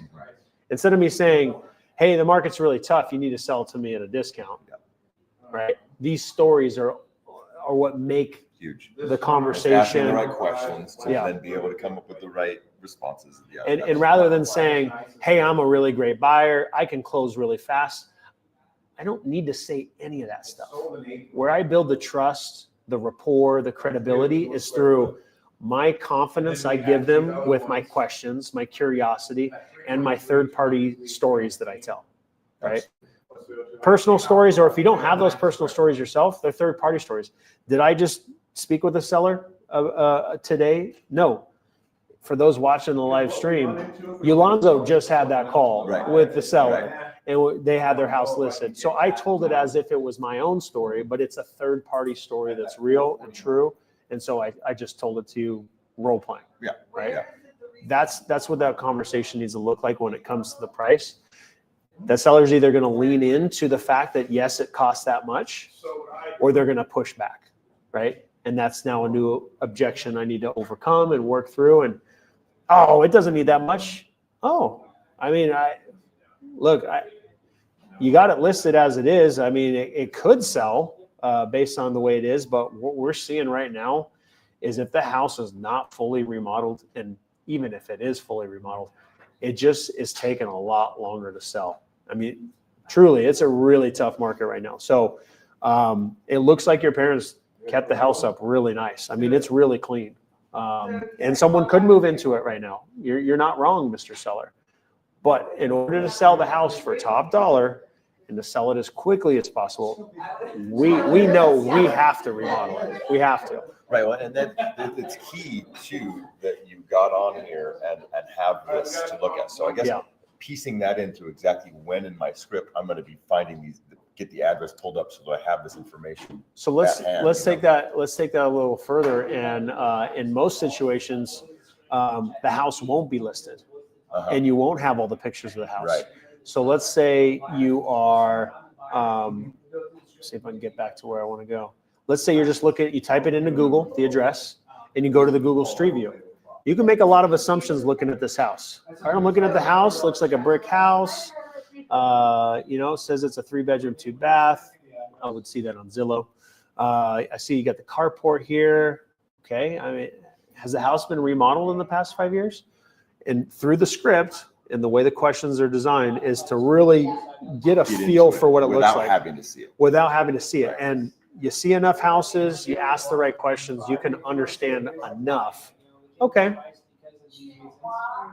It's an outdated 1990s house or a 1970s house, or it needs a roof, it needs this. Okay. And I can still tell the same story about needing to remodel and how I'm sure you guys could have remodeled it yourself and spent 50, 60, 70, like the same stories I'm going to tell over and over and over again.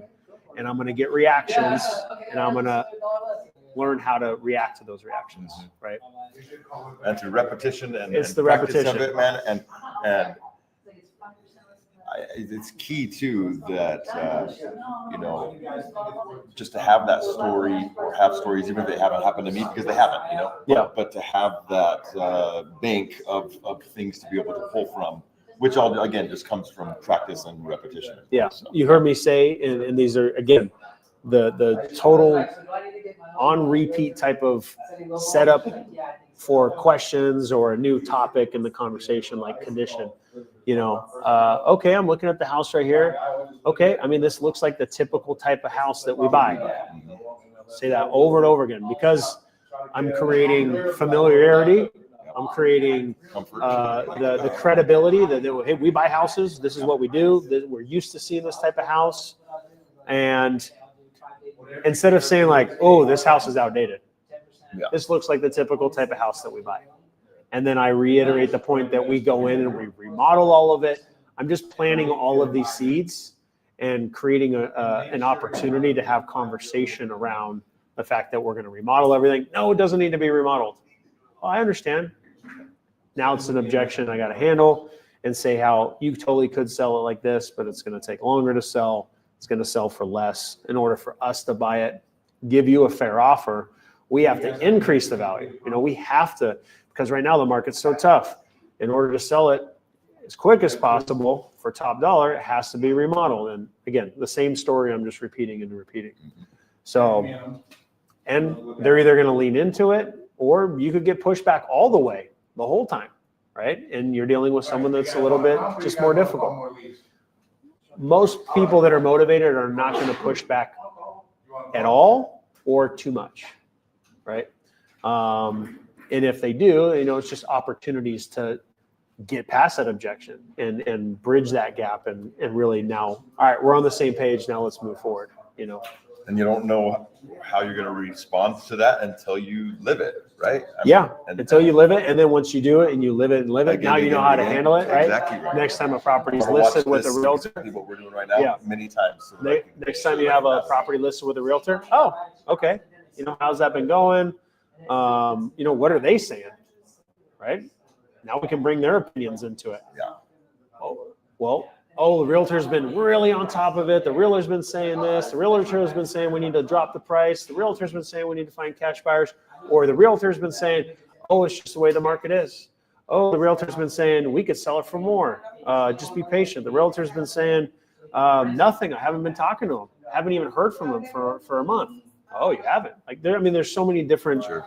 There's only. At the end of the day, you're going to hear a lot of the same stories. That's why I can just say them. That's probably the biggest thing. My biggest takeaway from this was, my door closed, and now it's literally more like a door open. With so many more questions that I can answer. Or ask. Yeah. And the number one key, I'll say this till I go blue in the face, is it's all about your level of curiosity. And the more curious you get, you're going to ask better questions. And then once you realize, once you get more of those puzzle pieces, now you can start to problem solve a little bit. And then the more repetition experience, now you already know what the outcome can be with this problem and how to navigate it. Just like the realtor thing. No problem. We can work through that. Let's work through it together right now. I'll tell you how that works. Right? Yeah, for sure. So, but yeah, next steps are to get back on the phone, find a clever little way to bridge back into the conversation, and then get deeper and deeper and deeper.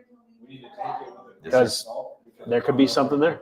100%. So, yeah. Probate, dude. I just thought, yeah, it's in probate right now. And Inherited property. yeah. Dad's last words, sell the house. Yeah. Motivated seller. Yeah. Yeah. How motivated is going to determine how low the price goes, usually. Condition of the house, the more you can lean into it, can help you anchor the price down. Your ability to communicate and build that trust and rapport with them, another thing to help you anchor the price down, right? To really convey that you're the right fit and why these numbers have to be the numbers and why they're going to be the numbers with you or anyone else. And the fact that is they've got options. They could list it, let it sit there. They could remodel it themselves and then list it. And what comes with that? Money out of pocket, time in the market, time to remodel, surprises, or sell for cash offer. And here's what it is, Yeah, for sure. Appreciate you, bro. But yeah, sounds like a good lead. Yeah, absolutely. Another good lead from Lead Zolo. Another good lead from Lead Zolo. Boom. Yeah, exactly. That's right. Exactly. Well, cool, man. Good stuff. Thank you, bro. Appreciate You got this. Thank you, sir. Yes, sir. Oh, here's your mic. Thank you.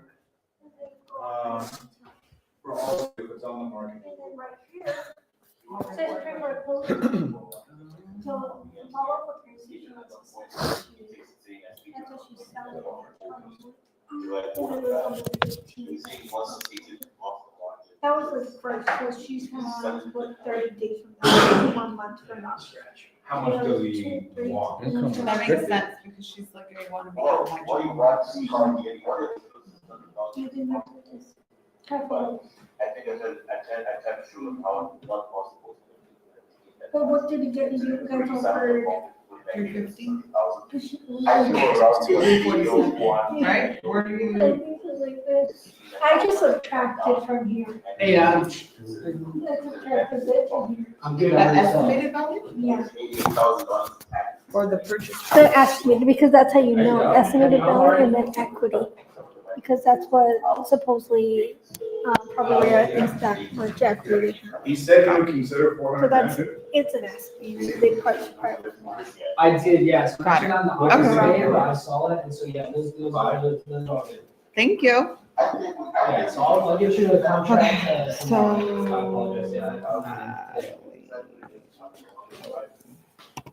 So yeah, you got a good lead.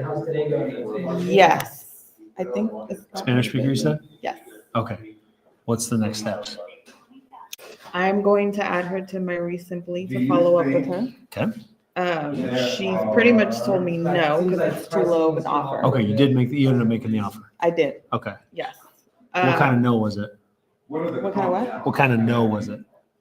It was like, no, it's too low. It sounded, she was defeated a little bit. So if that's what you're looking for, that's it. I'm more so curious on no, lose my number, never call me again. I'll never sell for that. Or like, no, that's just too low. That one, Okay. just too low. She Okay. has it listed with a realtor. It's been on the market for, I think, over 100 days. Okay. She's saying divorce. She got the property from divorce and Okay. she So got it. she's going to get it by herself. Yes, Okay. So she's listed it as a result of the divorce. yes. Was she living in the And house or is it a She is living in the secondary house. property or something? She's living in the house and can be out within 30 to 45 days, she Okay. said. She got a job offer at another location. Hmm. I forgot where she said, but she had a job offer. But what was it? Annette pointed out was that she was in pre-foreclosure, Ooh. and she never mentioned that. No, she didn't. Okay. So, to me, tell me if I'm right, the next step is put her in my leads, follow up, contact me. Wait a second. Go back to that real quick. I saw list pendants on there. Yes.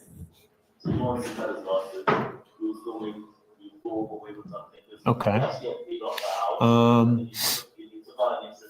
What does that mean to you? So list pendants is a lien that's put on the property. And if I'm trying to read this right, Did you get it to pull up on Street View? is that maybe her husband's name? This one? Mm-hmm. Is it, you think? You had a guess? If I had to guess, no. Okay. We'll figure that out later. We'll try to unpack that later. It does appear that someone has placed a lien on the property. Go back to the other One more time.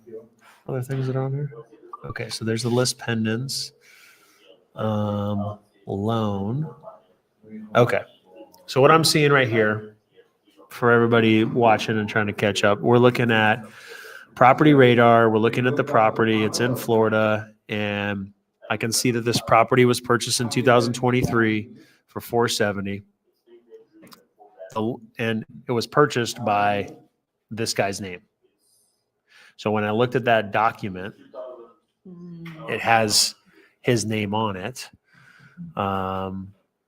My guess is that versus securizati or whatever it is, whatever that is, my guess is like through the court divorce process, they, meaning maybe her, put a lien on the property to make sure that he couldn't sell it or something like that without,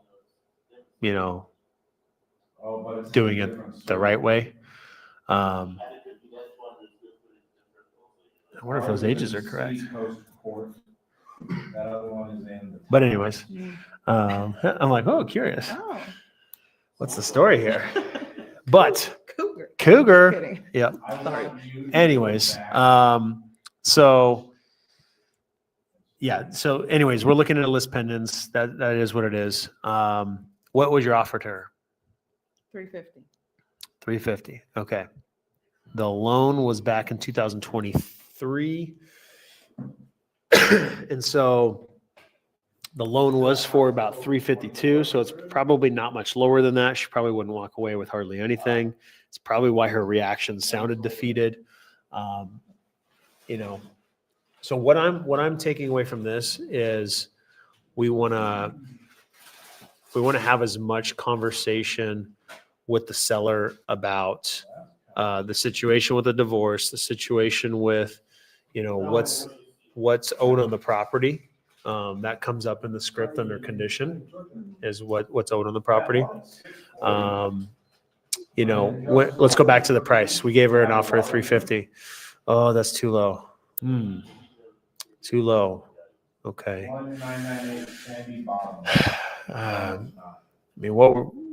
What were you hoping for? What could you do? Something like that, right? We want to just really stretch that conversation out to really understand, like, so what? So what then? Like you heard my offer. So what? What could you do? That's what we want to get to.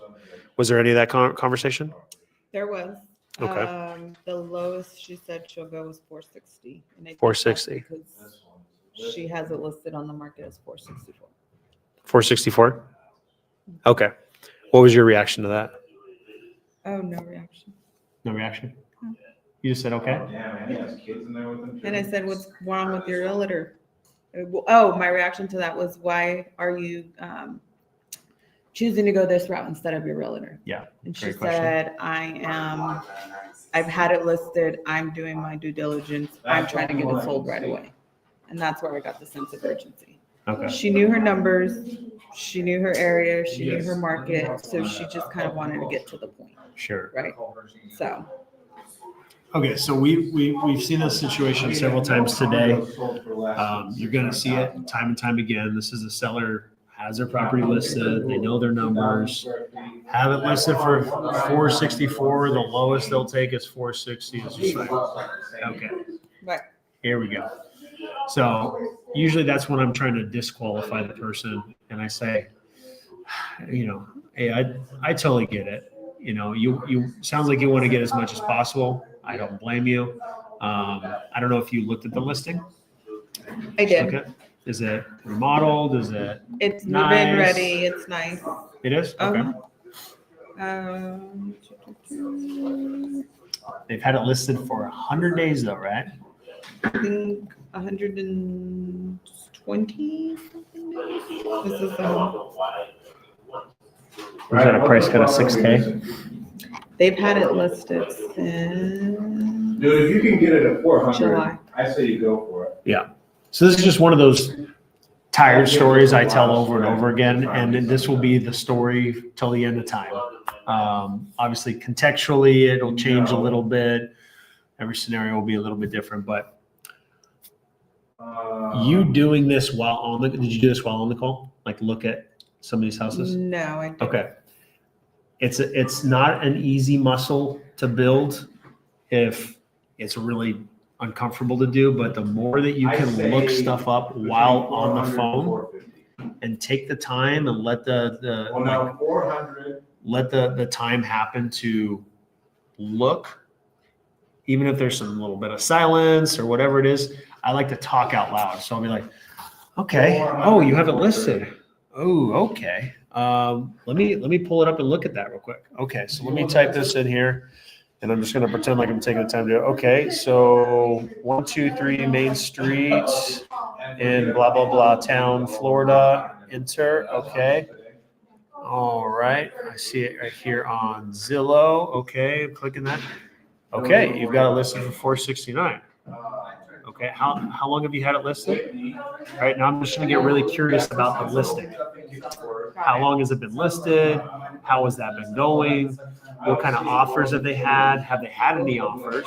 Ooh, I'm looking here and looks like you had it listed originally at 515, and it's just, since June. I mean, we're going on almost half a year now, and price cut. And honestly, Mrs. Seller, this is what I'm seeing everywhere. I mean, even on our own properties we're dealing with right now, the market is really tough.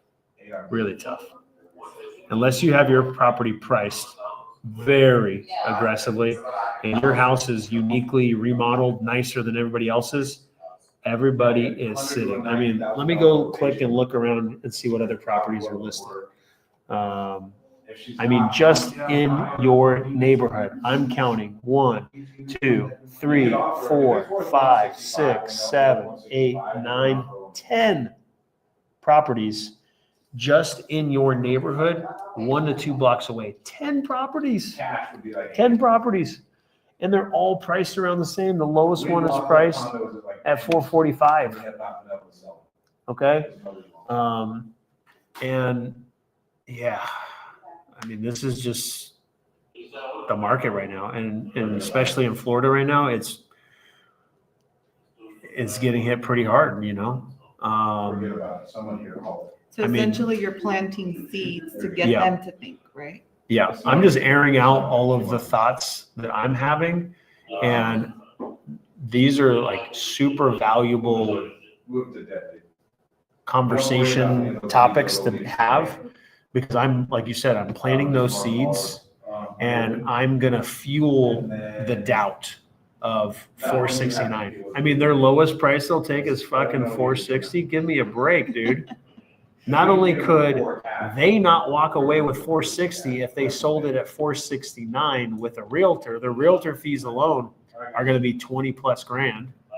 They're going to tell you 460. What are they talking about? The properties, 10 properties right now are not selling. They're all getting price cuts. So, I mean, do you want to sit in here and go on a price cut war with everybody else and sit around for the next 6 months and be on the market for a year? Because that's what's going to happen. and you might not end up being able to sell all those leads again. The people who didn't pick it. up. Or would you like to have take a a lead cash there? offer? I mean, you've got options. The number was You can disconnected. keep sitting here Just for note another half a year. You've already been here for almost half a year. Everything else we have. So how does that work when they have a realtor? So we were just talking about that with Justin. So when they have it listed with a realtor, they have a contractual obligation to pay a commission. And then So anything else. if that's a anybody part of the wants to- equation from a dollars and cents standpoint. For you, you're making an offer to them. That's it, right? And logistically, if we go another layer down, an agent, when they're involved, they're going to want to run the show. Right. They're going to want to use their agreements. They're going to want to use their title escrow company. We want to try to steer away from that and get that agent on board to work with us. Most agents are going to cry about that and have a really hard time. Some will be flexible and open-minded and just be happy to get it done with and get their commission.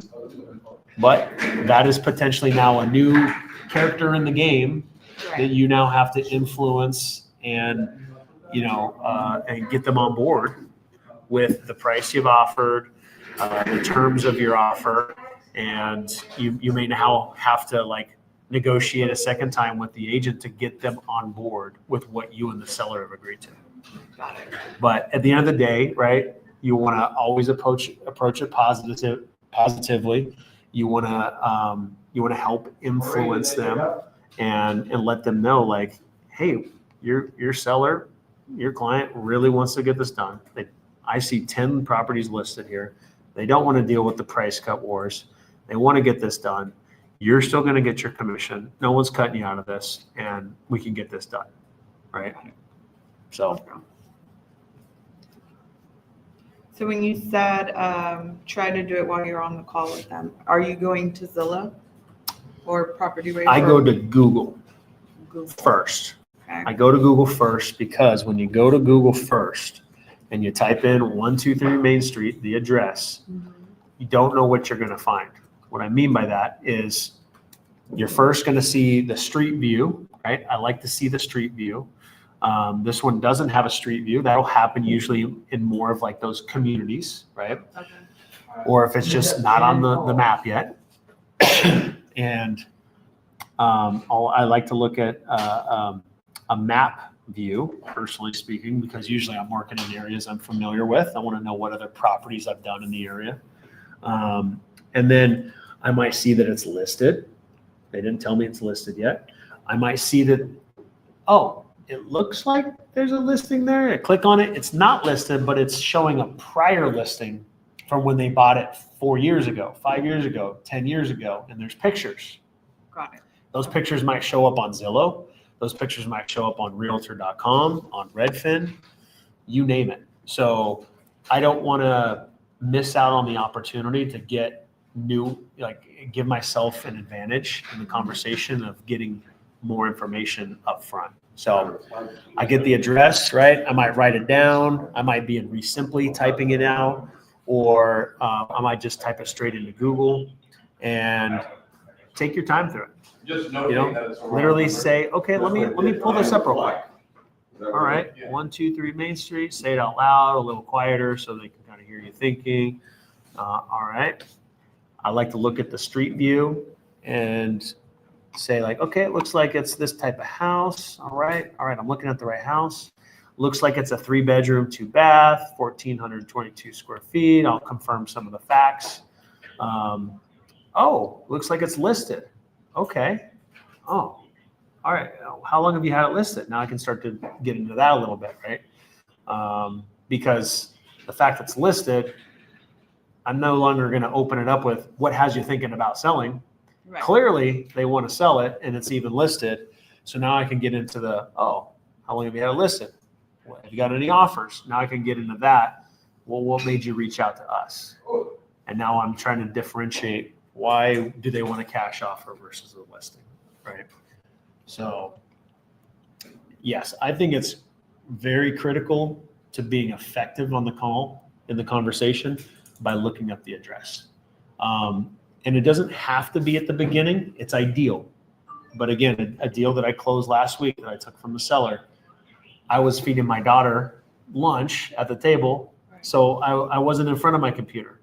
You know, I barely even answered the phone, and I just had to talk around it. And then when 20 minutes into the call, went to my computer and I typed it in. Okay, now I'm looking at it. Oh, okay. Yeah, you have some pictures of when you bought it. That's really did happen. Okay. Does it still look like that? Okay. Looks like it's a, you know, pretty clean, updated house. Doesn't need anything. Okay. Right. It's super helpful for the conversation. Okay. All right. Thank you. Yeah. So how soon do you think I should follow up with her? I told her she has 24 hours to decide. Okay. So with that in context, I would say she's in Florida, so we're at 3 p.m. on Pacific time over here. She's on the other coast, so it's 6 o'clock. I'd maybe reach out to her at 8, and I would have a conversation with a different tone and say like, hey, Mrs. Seller, I was just thinking about our conversation, and I can see why you reached out. I mean, there's 10 houses for sale at the same price in your neighborhood, just within 2 blocks. I mean, it's really hard right now in the market. So I can see why you reached out. You've had it listed for 6 months. I mean, are you really serious about a cash offer? That would be the opener of my conversation. Absolute Banger. Acting class. Banger. Acting class. That's how I would set it up, right? And once we get into whatever she has to say about that, right? I want to bring up the motivation of the divorce. Does she really want to keep living in this house? Right? I'm sure you don't want to live there anymore, right? All of these things we can just push on the button, push on the button, push on the button. All of these things are leading to why she reached out in the first place. We're just trying to help her realize that and make a decision. You've got a couple options. You could just sit here on the market, but there's 10 other people doing the same thing within 2 blocks. And it's been 6 months. So now I'm going to go back into the story about the market's really tough right now. Even on our properties, we're seeing our fully remodeled houses sitting on the market and price cuts. And then you get an offer, and then they want you to give them a $10,000, $20,000 credit towards their closing costs. And, you know, you said you wanted 460. I mean, you're not even going to.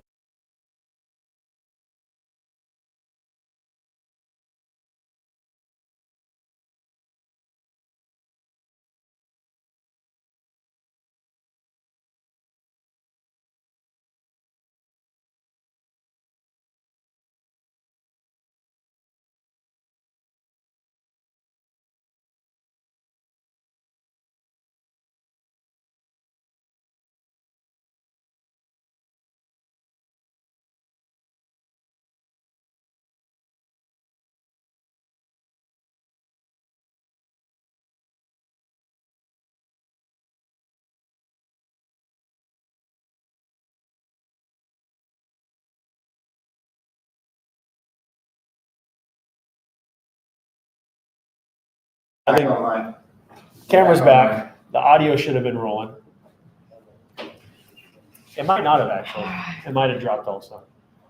But we're What I back. always tell people, actually, especially women, Uh-huh. I tell our female sales reps to flirt with old men. What'd you say? If it's a dude, you're flirting with the old guy. Oh, flirting. You're flirting Flirting. with the Yeah. old guy. Like, we're an acting class. Yeah. We just manipulate them like crazy. You think it sounds funny, but like Abby and Whitney, like it's their job.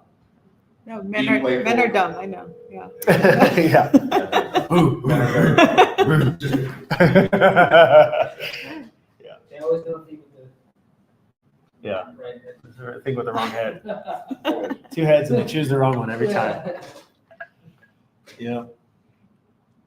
But that's how we can help have that follow-up conversation. We can get deeper in it. And we want to strive to have those conversations on the initial call. We want to get as deep, as personal as let's figure this out now. Yeah. I'm here to Because help if we kind of, don't, right? it's all from again, I'll just keep repeating myself. It's all from a genuine curiosity and wanting to help them point of view. And if you come from that approach and you're seeking clarity and you're seeking closure, that's the word I was looking for. You're seeking closure before the end of the call to know what's going to happen and when it's going to happen. If you have that finite goal in mind, then you're going to take the time to ask the right questions and to try to figure it out. Because way too often I see it nonstop is we get on the call, we get the information, we go through the script at a surface level, the motivation, condition, the occupancy, the timing, the decision makers, the roadblocks, the price. Okay, I'll talk to you soon. Yeah. The fuck? You know, like we need to go deep. We need to figure out what's happening here. Like no matter how long that takes, if that's an hour on the phones, 2 hours on the phones, like let's figure this out. And if you can't sign today, why not? You know, like if their motivation is there, then, you know, a deal needs to happen. If they're not motivated, then let's try to disqualify them and make sure they're not willing and able to sell it to us and have closure on that. Right? Okay. Let's see if this guy called me. Has anyone tried calling Zan?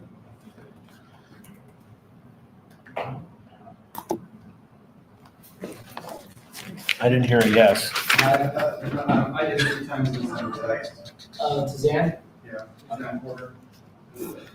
But yeah, push those buttons. Okay, See what happens. I will. Good job on making the Thank you. offer. There's motivation there. Ooh, snappy. You can't leave without a deal. You what? Hopping on the train. There you go. My brother's birthday. Okay. LA? Yeah. Okay. Follow that train. Go to later. Yeah. Right now. And a little bit. I live in LA. Drive in LA. Oh, for real? I already bought a Right about train ticket. shotgun. You finna leave tonight? All right, so where are we at on the leads? For LA? We've called in all of our leads. We what? We've called through a lot of our leads. Okay, we've called through a lot of leads, and where are we at with things? You're more. I think Ashley's gotten out an offer. Got Kevin. an offer out? He's doing a referral. Kevin, you got a referral going?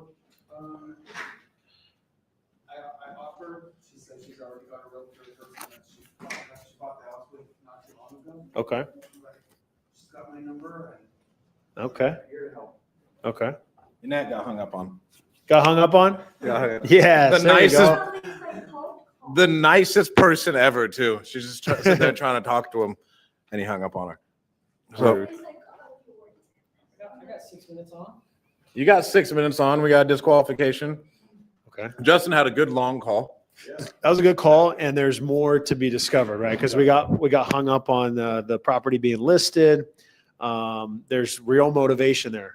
Okay, so again, guys, if you're looking for quality leads, Lead Zolo is a great place to go to find people who are looking for a solution now. Right? We had several leads today that were listed. They're looking for an alternative solution. People that are in situations like going through a probate that need and want to sell. So, And Lead Zolo will refund you if it's a listed lead, and it wasn't supposed to be a listed lead, by the way. So that's a free at bat for you. Lead Zolo knows it's a free at bat for you, which is awesome. And then Ashley converted a Spanish speaking one. there we go. Right? That was the one you made the offer on? I texted him and he said he's still looking to sell. He's at a tire shop. Okay. Do we want to look at this property? Let's look it up. Is this the property right here in Texas? Yes. Okay. Had you already spoken with him? No.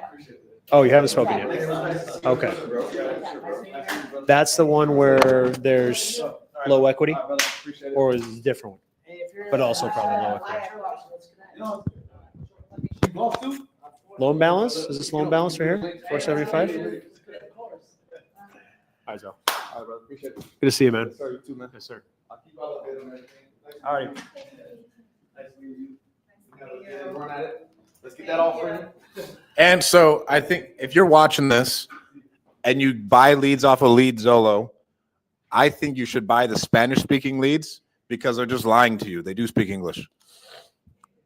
Because one of them spoke English, right? Did both of them speak English? One of them. The other one was pure Spanish? The other one was broken English. Was broken English? She understood? Yeah.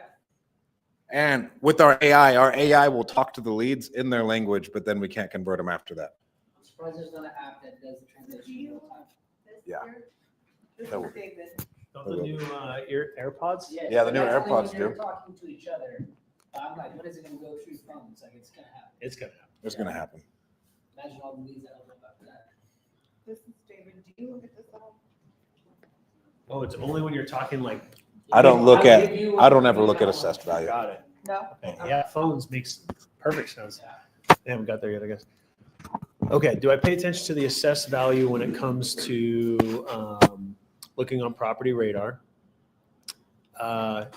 Yes, but sometimes it's off. It could be accurate. Let's take a peek. Let's see. I see a big tree on the street view. Why don't we grab that address and put it into Google? See what we Who get wants to from talk that. to a mobile home? Which one? You do? Gotcha. What's the person's name? I'm gonna let you know right now. My name's Jimmy. My name's Strat. My name's Strat. Her name is Amy. Okay. Interesting. Click on that street view there. I Okay. don't know if this is an accurate address, but looks like we're in. Go ahead and drag and go over there. Okay. It could be down that road that they're, Google Street View didn't want to go down. Let's go back to, hit the back button. Hit the back button again. Okay. Go ahead and click on the map. Go ahead and click on the map. Okay, so this is some due diligence stuff you sometimes have to do. We're in the satellite view, so go ahead and zoom in. Yep. Okay. So it's There you go. probably that property there. You want one, Kevin? Go ahead and zoom out a little bit more. Keep going, keep going, keep going. Seeing if there's any other properties nearby. It's possible, there's that other property. It's possible that he owns, like all this land here. It's all altogether possible. So maybe that's part of why the assessed value is higher. Go ahead and zoom way out and just see where we're at in Texas. Keep going. Any major cities? Let me see. Keep going. Did I send you a screenshot of the list? Go ahead and hit the layers button here, just so it I goes to messed just up. like a more normal. You hit the traffic. Hit traffic, I guess. Yeah. Did you click it? Mhm. Let's try that again. I think that's what's giving us this oh. colors. Let's see. Oh, shoot. I have it set up on mine. Right click. Yes, let's go to map type default, maybe. I think it's on default. Okay. Let's go to. Why is the camera facing me? I'm doing this wrong. Oh, We need to get it zoned in on you a little bit. Oh, there you go. okay. Go ahead and zoom out more. Okay, now there's nothing on there. Let's see if there's the cities and All stuff. right, the new lead is Okay. in. So it's in Timbuktu. Here's Houston. Here's Austin. Yeah, it's. Yeah, Is it's it on a lot of way- acreage though? Way out there. So that's a challenge. I would presume because it's way out there, to my point, is I'd say that assessed value is probably too high. Because I would assume, go back to property radar. What's the acreage on this thing? Go to property tab. I can see the lot size. It says 228,000. So if it's It's only a couple acres. 40 something an acre, we're, 5 acres or something. Where did you see the lot size? Sorry. Right here at the top. Oh, got it. And then it'll be, if you scroll down, it's probably hiding in here on the site. Yeah, 5.24 acres. There you go. So I'd be surprised if an acre was super valuable in that area. Again, I don't know enough to say if it is or isn't. So She is. year built 2013. That little satellite view did not look like a 2013 built house, but I have maybe another one for maybe you, it's a mobile Kevin. home This or is a something, mobile home. Let's, because it did come up as being listed, right? I don't believe so. That's just the address. Usually if it's listed, go back to it real quick. Usually if it's listed, you'll see the address just like this. And then you'll see a line, and then you'll see MLS and the number. Okay. MLS number. Zach, you want another one? Yeah. That's usually the tall tale Justin, did sign. you want that another one? It's listed. Actually, You're already out. say You're out of here MLS going home. And the MLS number next to it. You're gonna hit some major traffic, boss. I think if I do that. Wow, look at that. Is that supposed to be the same property? That's Okay. So that is one where this level of due diligence has given me an idea. It's out kind of in the country, and I'm just going to be curious as heck to find out more about this area, this property, why they're interested in selling, all that kind of good stuff, right? Okay.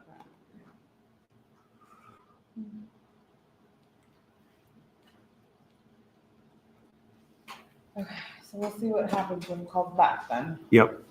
When it's not like straight in town in like a normal city, it's much more difficult to evaluate it. And so, And that's because of the area and also making sure we have a buyer? yeah, it's going to be your buyer pool. It's going to be comps. It's going to be all those things that, if I'm I'm sitting today here in Fresno, if you were to send me an address that's in town, it's in a neighborhood that's surrounded by other neighborhoods or businesses, and it's a lot easier for me to understand what our house is selling for. Got it. So yeah, Okay. much more difficult when it's out of the There you go, country. Zach. I just sent one. Okay. Great seeing you. Welcome. It was great, bro. Yeah. Thank you so much for it. Absolutely. Yeah. Nice to meet you guys. Yeah. Nice meeting you. Thank you. Drive safe.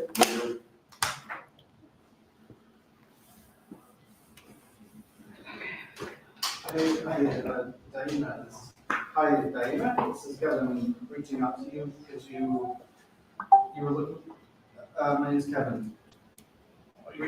I'm reaching out to you because you inquired into us buying your place.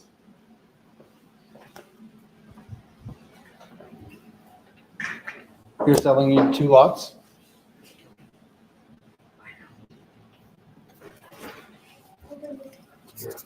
Hi.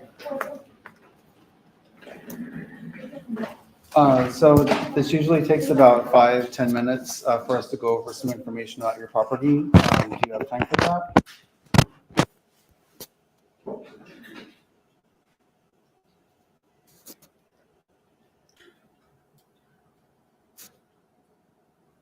We can't talk while you're driving. There you go. So, so tell me about these 2 lots that you have. It looks like there's a mobile home on it.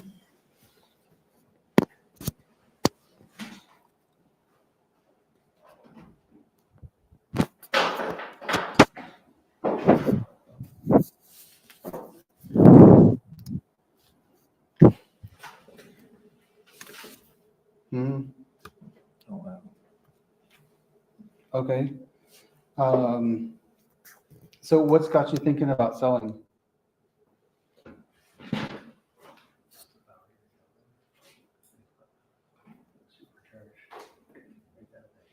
Okay.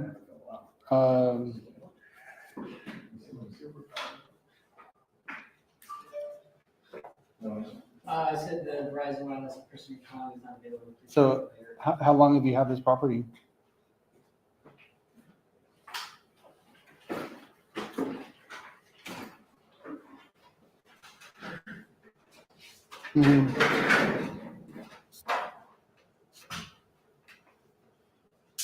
That's the main reason she's interested in selling.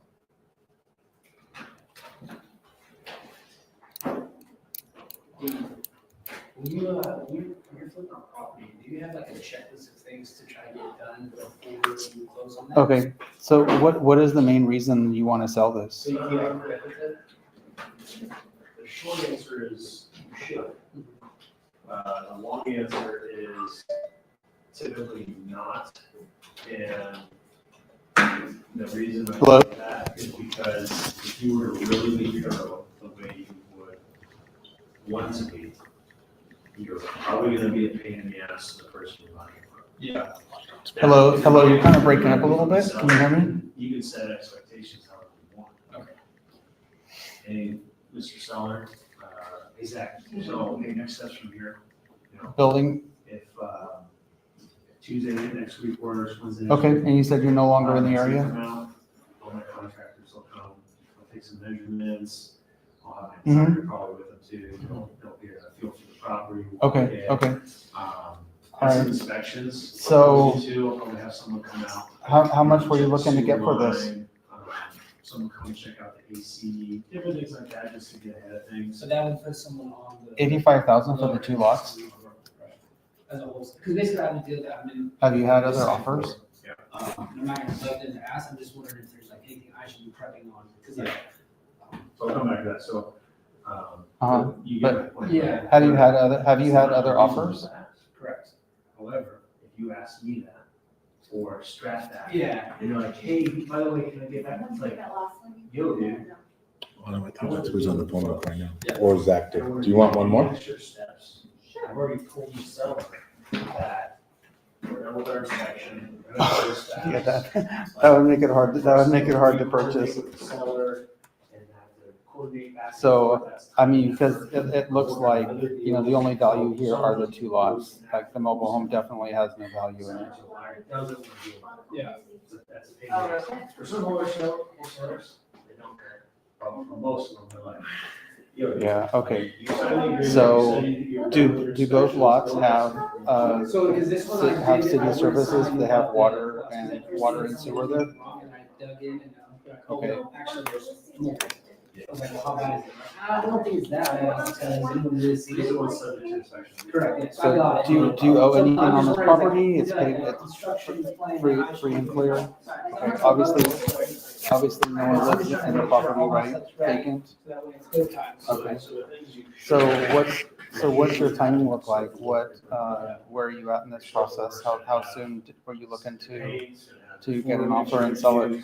Yeah, as soon as possible. That's the one thing I started. So who are the design?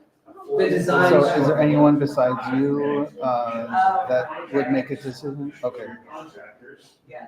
Give them all the pictures, give them all the details of what you have. Yeah. Perfect. Okay. So you're just speaking for him.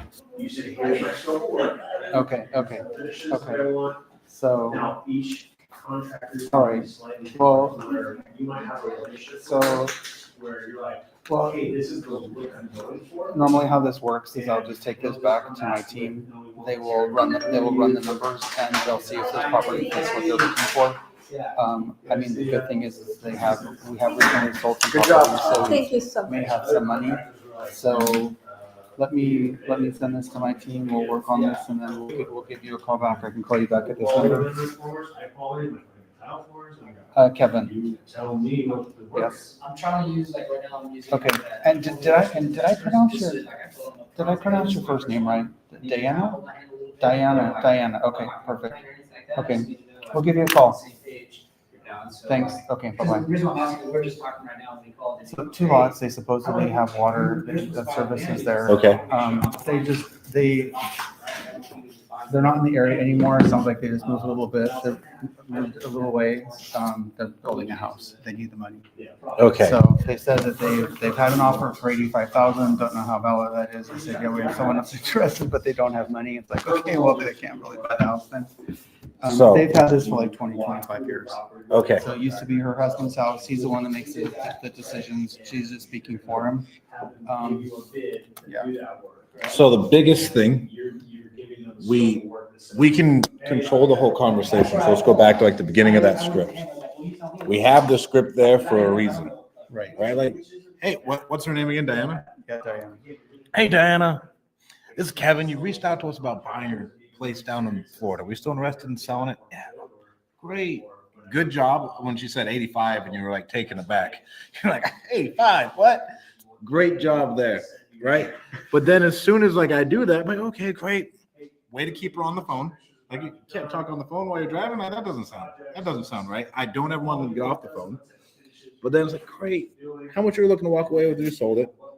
And then you missed on we didn't establish any upfront expectations or anything else like that.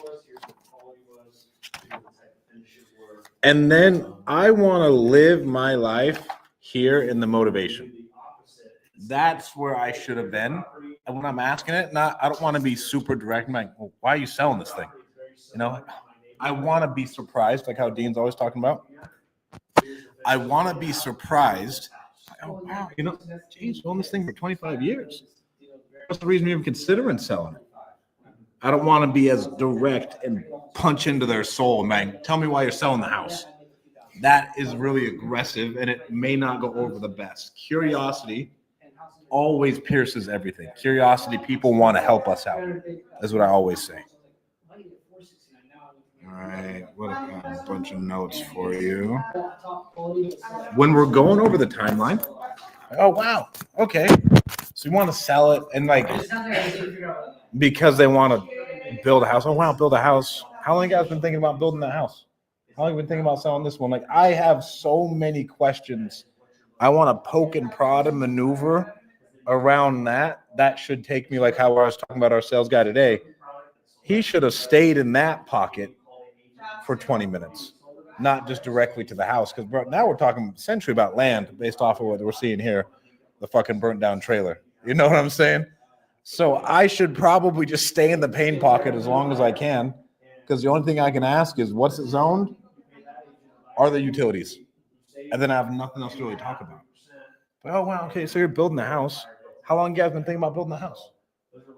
Okay, what was like the straw that broke the camel's back? Hey, you know what? We got to sell this. You know, and so I can isolate. Why sell this? Why not sell something else? I can go down all those little rabbit holes that'll help me gain insight into what they have going on. That is the biggest thing, to where like we kind of smoothed over why you're investing, son. I'll build a house. All right, cool, peace. And now I'm down, and the call was what, 7 minutes? Right? It was like 7 minutes, to where ideally, if someone's selling to us, I want that to be a 30-minute phone call. Like if it's a 7-minute call, it should be like, well, I want $1 million for a piece of land. It's 100 by 100 lot, and it's in the middle of Fresno. Like, no, I'm not giving you $1 million for a 100 by 100 lot in the middle of Fresno. But if she's like, yeah, I want 80, I've had other offers. And what'd she say when she said she had other offers? She had one for 85. Why she didn't take? No, she wanted 85 for it. She wanted 85. She wanted 85, and she had someone that wanted it, but they didn't have money. Okay. I'm like, oh, wow. They didn't have money. What happened there? And then you could just, because I want to know that will go into like buying hesitancy or selling hesitancy, because they want to make sure you're not a schmuck. Right. And so I want to know what the red flags are in their head that they're thinking about, like, okay, so this next time I got to be able to figure that out. And so I want to go and I want to explore that section of it too. Right. So I'm exploring all of the motivation. Oh, wow. It fell out. Someone didn't have money. What happened? How long were you in escrow? How long ago was that? Right. I just want to explore the whole situation. I just call it, I'm walking down a hallway. The door opens up. I'm going to open up the door, go see what's in the room. Once we've uncovered everything in the room, I'll walk back out. Then I can go back down, keep walking down. She probably said something else, right? You're taking notes on where she said something. Ask her about that. And then I know I get to the end of the house and there's no more monsters in the house because I checked every room. The monsters are the objections, right? And so that's how I'd want to think about that. So as she starts saying these things, anything where it's an inkling of like oh, that's a pain in the ass. I know that sucks. Oh, they didn't have any money. Oh man, what a bum. Right? Or what a schmuck. I'm sorry to hear that. When was that? Oh, geez, how long were you tied up for? Right? Like I have a couple different questions I can layer in there. And then we could really dive in and like actually get more out of her price. And I would have pushed back. I'm like, geez, you want 80? I'm just looking on the internet and it says it's worth 46. Where's this 80 coming from? Right? And then, well, hey, oh, you want to sell a house? And then I would have known how long they've actually been trying to sell, how frustrated they have been because they got drug out by a dude with no cash. And that can take up 20 minutes really fast. And then she'll open up and we'll have more rapport. That's what I'm going for. Condition, I'm pretty sure she just told you it was burnt down, you know? Yeah. But then I would be like, burnt down? Who burnt it down? Right? And who burnt it down? For me, I always thought, man, I had a tenant burn down one of my houses one time. It was terrible. Who burnt down this one? And then opens up about that situation, right? She's like, yeah, we tried being landlords. We tried this. We tried that. As you can see, like now I'm learning about her story and her situation. Right now at the end of the call, I can like, Janet, it sounds like you've been through a hell of a ride. You've had schmucks dragging you around. The house got lit on fire by a bum. You and your husband just want to build your house, you know, and you're looking to really get this thing done in 20 days. Like now I know what they are trying to do and I can solve for that. If they're just trying to build a house and I don't really know the other pain points, I can't really solve anything. If I have the story and I can uncover all those pain points, all those little monsters in the rooms, then we're good. What else? As far as this, you asked about how much they owe. They don't owe anything. No, obviously no one lives there. Yeah. Yep. The timing. I want them to correct me. So I'm like, oh, how soon are you actually looking to sell? 30 days, 6 months, a year? And then don't say a word. Like, oh no, I really want this to happen in 30 days. I'm like, nah, I can sell in 6 months. If they tell me 6 months, that's not a highly motivated person. Or maybe they have like a probate situation and they're trying to hide their motivation or they're trying to hold their cards close. But that asking it that way helps out a lot. Did you ask about decision makers? Yeah, like I was talking to her. She was going back to her husband. I don't know. It sounded like she was probably Spanish, primarily Spanish speaking. Maybe Okay. he was. Maybe that's why she was the one talking. But she said that yeah, he's the decision maker, but she's just talking for him. Okay. Yeah. It could be hard with people who aren't necessarily American. They're not going to answer your questions, and that's just a part of the game. Like, try asking these questions to Eastern European. You know, I'm like, no, I'm not answering these questions. Or an Asian, whatever it is, really tough. Way to identify the decision makers.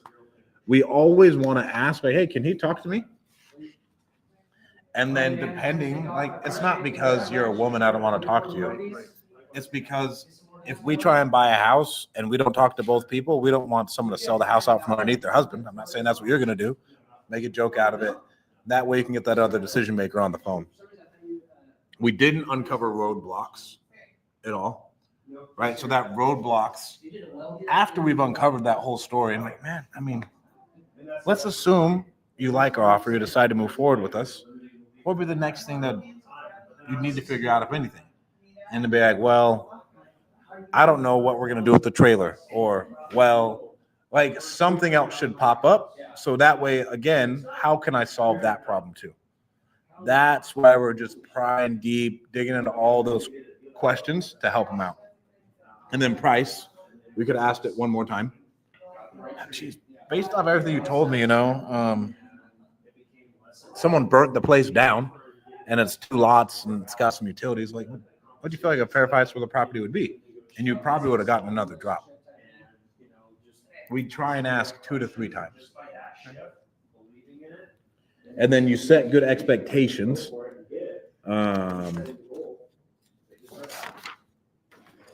And those are alternate introductions. I just tell you to look and see what lots are selling for.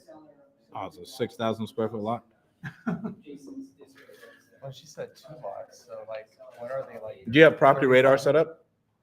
I haven't used it, but yeah, it's here. Throw the address in property radar, and then you can just see who owns the 2 lots.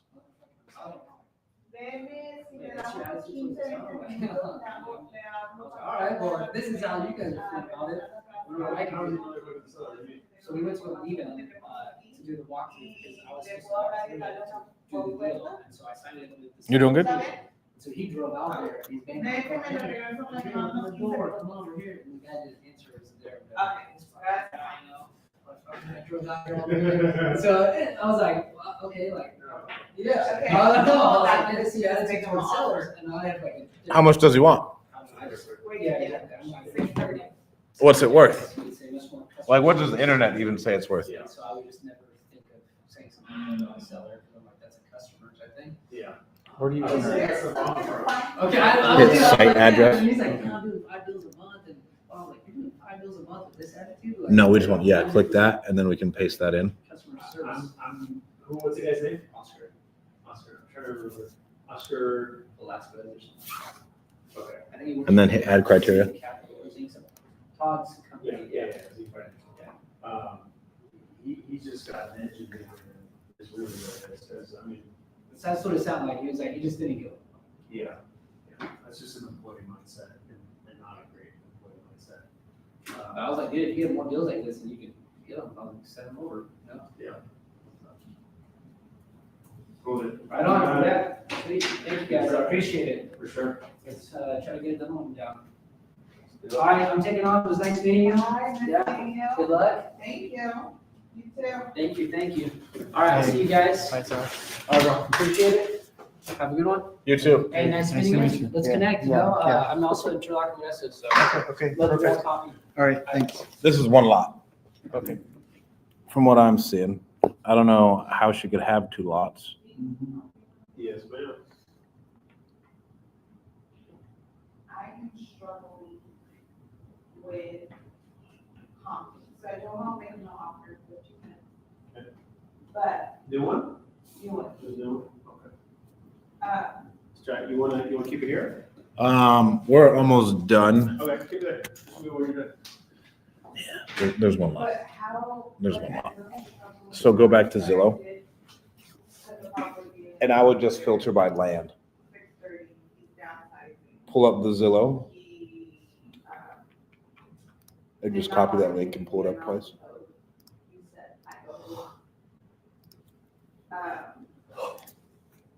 So one. So here's just a general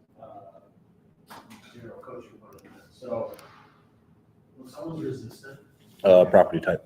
it's likely because, you know, in most cases, it's obvious that they trust certain reporters in the area. Their personality type might be guarded, stuff like that. And then go to more options. I like to change my tone and try to like break past. Max that lot barrier size right there. Because if we don't, then that's just, that wall's up and the wall kind of remains there.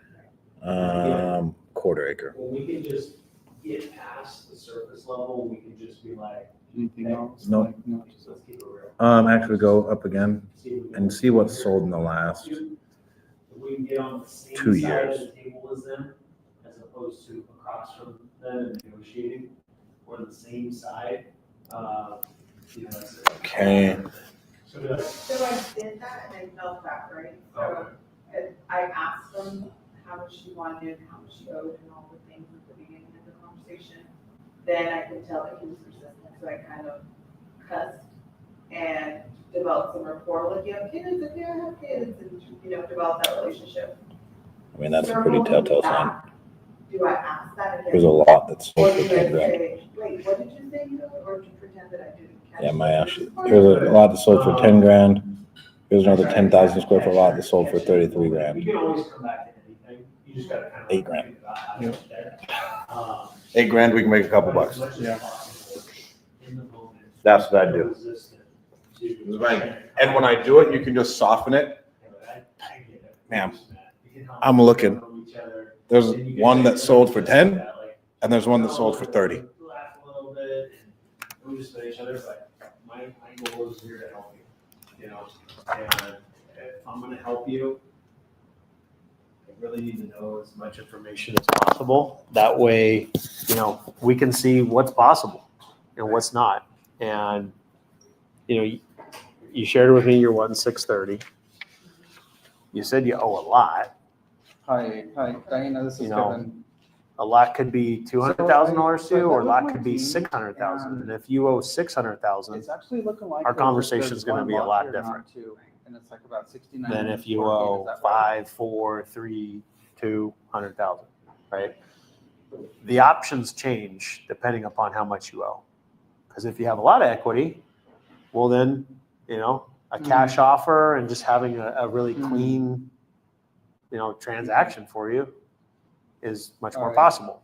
Well, if you owe next to what you're asking, even if that's too our low, options go really limited. We can see that there was we might have one to get sold for 11, pretty creative one for here. 33. I mean, the most we could offer would be 8 for each Yeah, it's one. educating without trying to be, Yeah, for each one. like scolding them or, Okay, bye. making them feel dumb or I don't want your something, piece of right? dirt That's why, anyways. again, it's like how you deliver it is With really that, important. When we're making that And offer, why you kind of try to be like, hey, $8,000. I'm just trying to help you here. What and did you like, say when you said that? gotta have this information She laughed and type of she's thing. like, no, we can't do that. But No So problem. when I Good job. am. Yeah. Is that your first offer? And I'm trying to comp it. Let's go. Congrats. There we go. yeah, Or Hell yeah.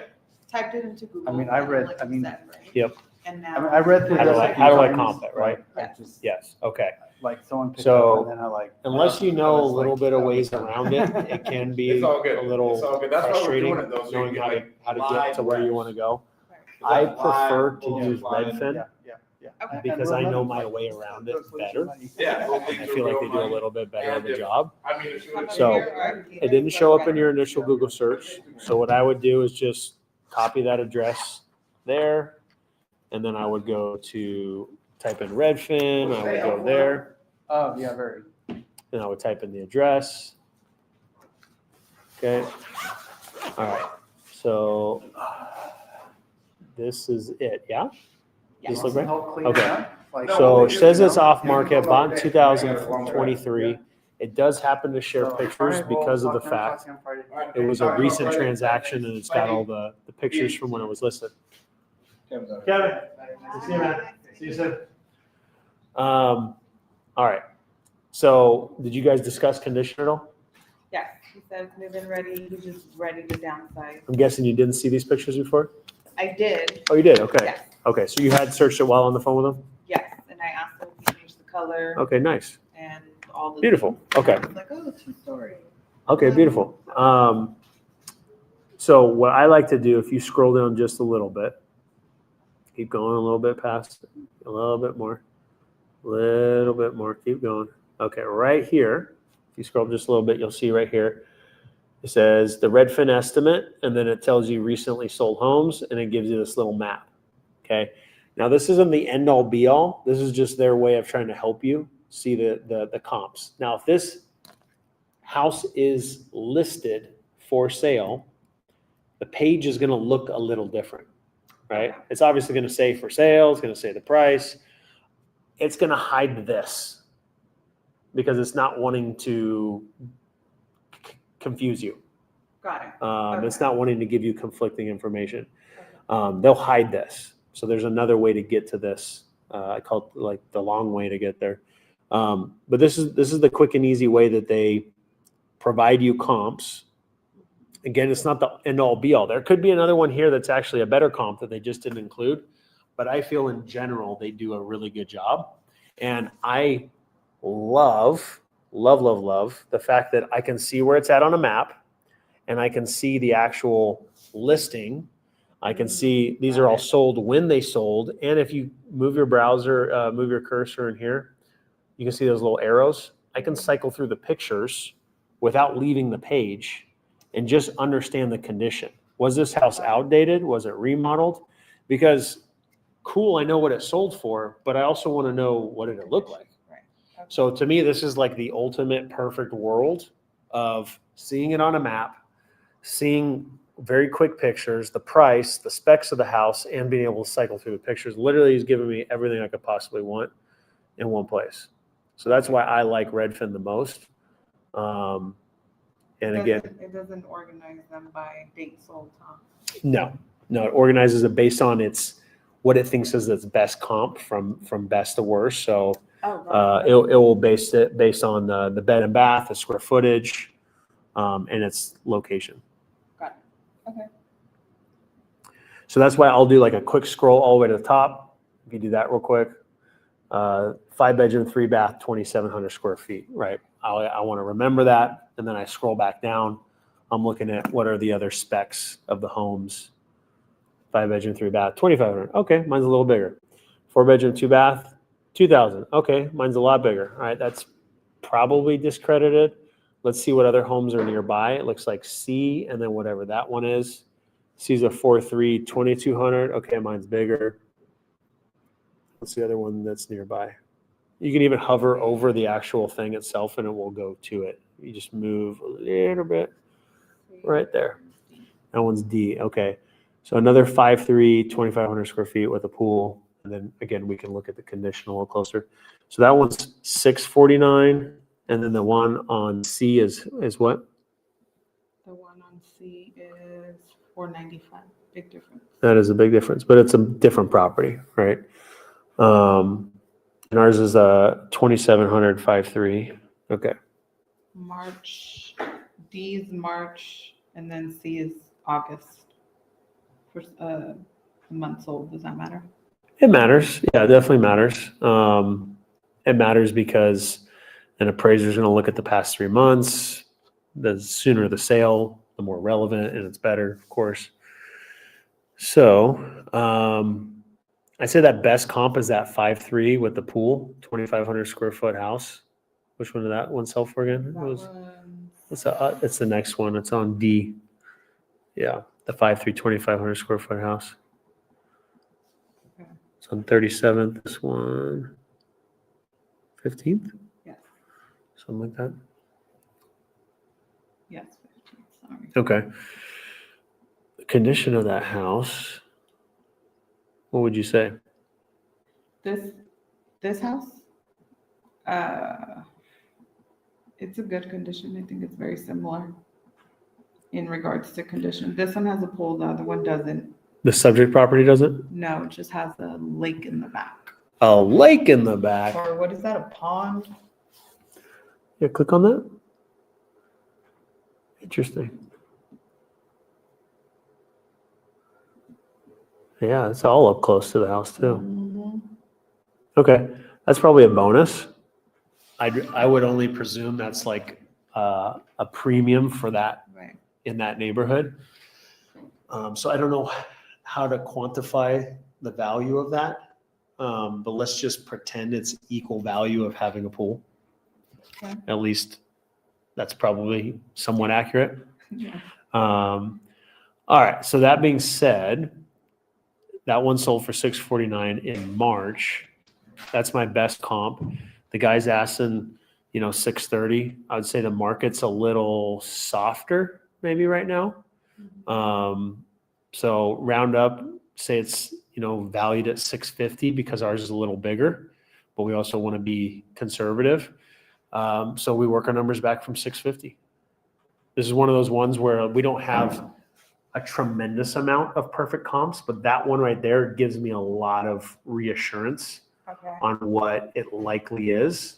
And I'm, what would be really, really good actually is to look what's for sale, right? We saw that other neighborhood had 10 houses for sale. Okay. If you go back there and scroll down a little further, Oh, shit. Sorry. that's all right. I think if you scroll down, new listings for sale, it doesn't have a map for it. So what I would do is if you go and scroll up, this is the long way to get to running comps, is you click on this map view. Okay. All right. There's the property. Now you click nearby homes for sale. And then it puts you on the map in the area, but it doesn't like show you the subject property. So it's kind of, it misses that one aspect of saying like, hey, here's a pin on the dot Right. or a pin on the map. Here's where you're at. But it just puts you here and then you can add in your filters. So you have it for sale. Look at all these houses for sale right now, right? We got a 575, a 590, a 675, a 619. And his house is on 15th, Yeah. Northeast 15th. So it's right here. So I'd click on the 619. I'd see what the specs are on that. That's a 4322. So it's similar to those other ones that were in like the high fives. So go back to the map again. All right. And then I would look at just another one on the water, 600. What's the specs on that guy?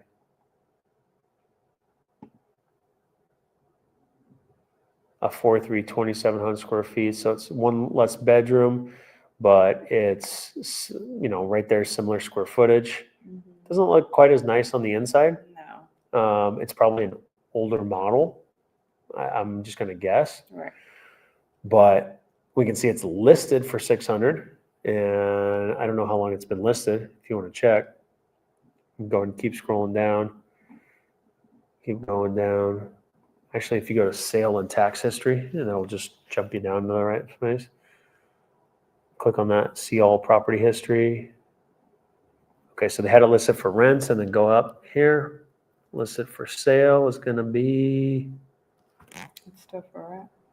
Okay, so they might be doing both at the same time, and that's why it looks confusing. So go ahead and scroll down and look for a listed active October 9th. So they're probably trying to do one or the other at the same time, but you can see right there when they listed it. Okay, so go back to the map again.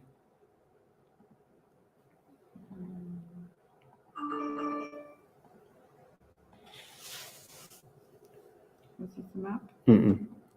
That one there. So you can see what I'm doing where I'm just kind of like doing some due diligence here. I'm looking what else is out there. And I want to see if there's any listings that are super similar that are listed for more, listed for less, listed for a long time, because that's essentially the competition that any buyer is going to have.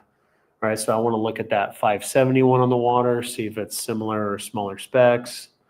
And by the way, when you click on this, I think if you single click it, it'll just pull up a little box, and then you can just quick glance. It's a 3.2 2000. Okay, now I can click out of it. The 650, let's take a peek at that one. That one's a 4.2 1967. That's interesting. Yeah. With a private in-law suite, so maybe that's not included in there, but go ahead and click out of that. Did we look at the 675 one yet? I don't know if we did.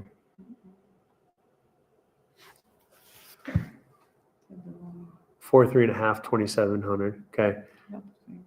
Take a little peek through the pictures. You can do the similar thing, I think. There you go. So you can cycle through the pictures without having to go into the profile itself.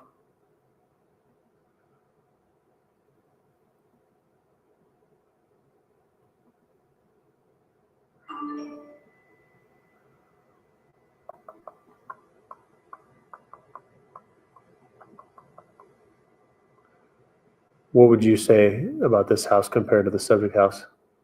The inside wise is better. Okay. Enclosed yard. Completed landscape. Is it better or worse or? I think it's my personal opinion. It's better. Okay. So someone's got it listed for 675. How long have they had it listed? I have to click on it. Probably click on it.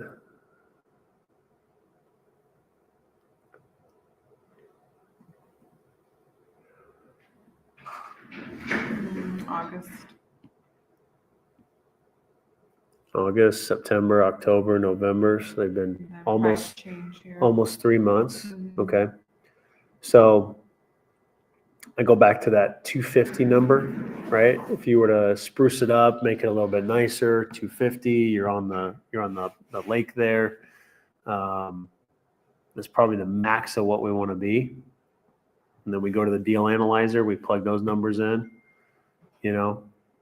Maybe we use like 25 grand to spruce it up. I know it's a larger house. What's the square? 2,700 square feet. It's a modern style house, but it's like it's a developer house, so it's not like custom or anything. So maybe adding some custom elements to it. 25 grand is probably a very healthy budget for that. So if we go ahead and punch in 650 for the ARV.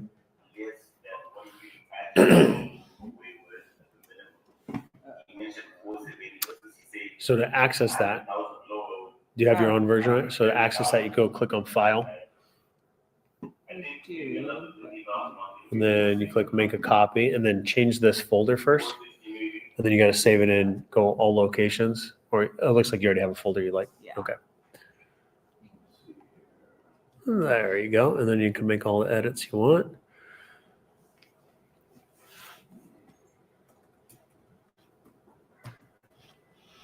Okay, I'm going to put 25 in the repairs. Okay, so it says the buyer price is 462. Okay, buyer price 462. Now, because this is a higher price property, selling costs at 10% could be less. Okay. I would see if you could meet us. Estimated investor profit at 15% is very conservative, no matter what price point, but even more so at a higher price point like 650. The expectation of making almost 100 grand, 97.5, is very, very generous and very high. So I would even bring it down to 10% and make that. Now, the way I have it set up is if you edit it, you're going to ruin the formula. So I'll and it'll just ruin it for yourself. So you can ruin it for yourself. But I would edit it and then just undo the edit later. So just go ahead and override it, make it 65 grand. Okay, there you go. You see now your price has jumped up, the buyer price 495. That even itself is conservative. If we round up and just say 5 grand, 500K to make it simple. Feel very confident a buyer would likely buy it. Again, it's a higher price point. Property still in the market probably a little bit longer, but 500 grand is probably reasonable for what somebody would pay for that to buy it as an investment. Okay, so if you just hit Command Z there to go back. So 500 is the target of what a buyer you would sell dispo this property. So anything below 500 grand should be what you can profit. So we want to offer him this price here? So technically, go ahead and override that to 65 grand again. Where is the address? Hit the forward button, actually. Oh, Yeah, hit it got it. twice. There you go. So this is going to be your max offer. Your MAO is going to be this number, what someone would be willing to buy it, minus whatever profit you want to make. Got it. Right? So your MAO, let's call it 475, would make you 25 grandish, assuming you got a buyer to buy it at 500. Right? Assuming I have to do repairs on it. Assuming you have to do repairs on it. If I don't, my number jumps up. It will jump up. Yeah. Okay. Yeah. Now, again, the word repairs is interesting because does it need work? Probably not. Right. Would remodeling it to some extent, maybe some new countertops, maybe some new flooring, would that help it sell for more? Sometimes the answer is even no on that, on a price point and neighborhood like this. But would it make it sell faster? Maybe. right? So this is one of those things where you kind of got to like think through it in a neighborhood like this, where it's a developed neighbor, like it's a developer came in and built tract homes. That's the word I'm looking for. It's like a tract home, a nicer tract home development, but it's a tract home development where most of the houses are similar. If you just keep it the same, it'll likely sell at some point, but if you make it a little bit nicer, we want to see what would sell it faster. In most cases. So again, to go back to your answer or your question, repairs could be zero for sure, but would it be able to sell for 650 and sell fast? That's what an investor is going to be wondering, who's looking at this, right? So we got to be constantly thinking like, what are investors going to be thinking when they look at this deal? Oh, dude, I can sell this 650 all day and not lift a finger. Don't move don't paint anything. This deal's a slam dunk easy. Okay. Or, oh, dude, I can sell this for 650, but I need to spruce it up a little bit because the market's really tough right now. That's the way I would be thinking about it, and that's why that's why I even said 25 grand, just to spruce it up. Got it. You know. So offer him 475. That's your max offer. You want to start with the max? Well, no. Okay. So 450. How much do you want to make?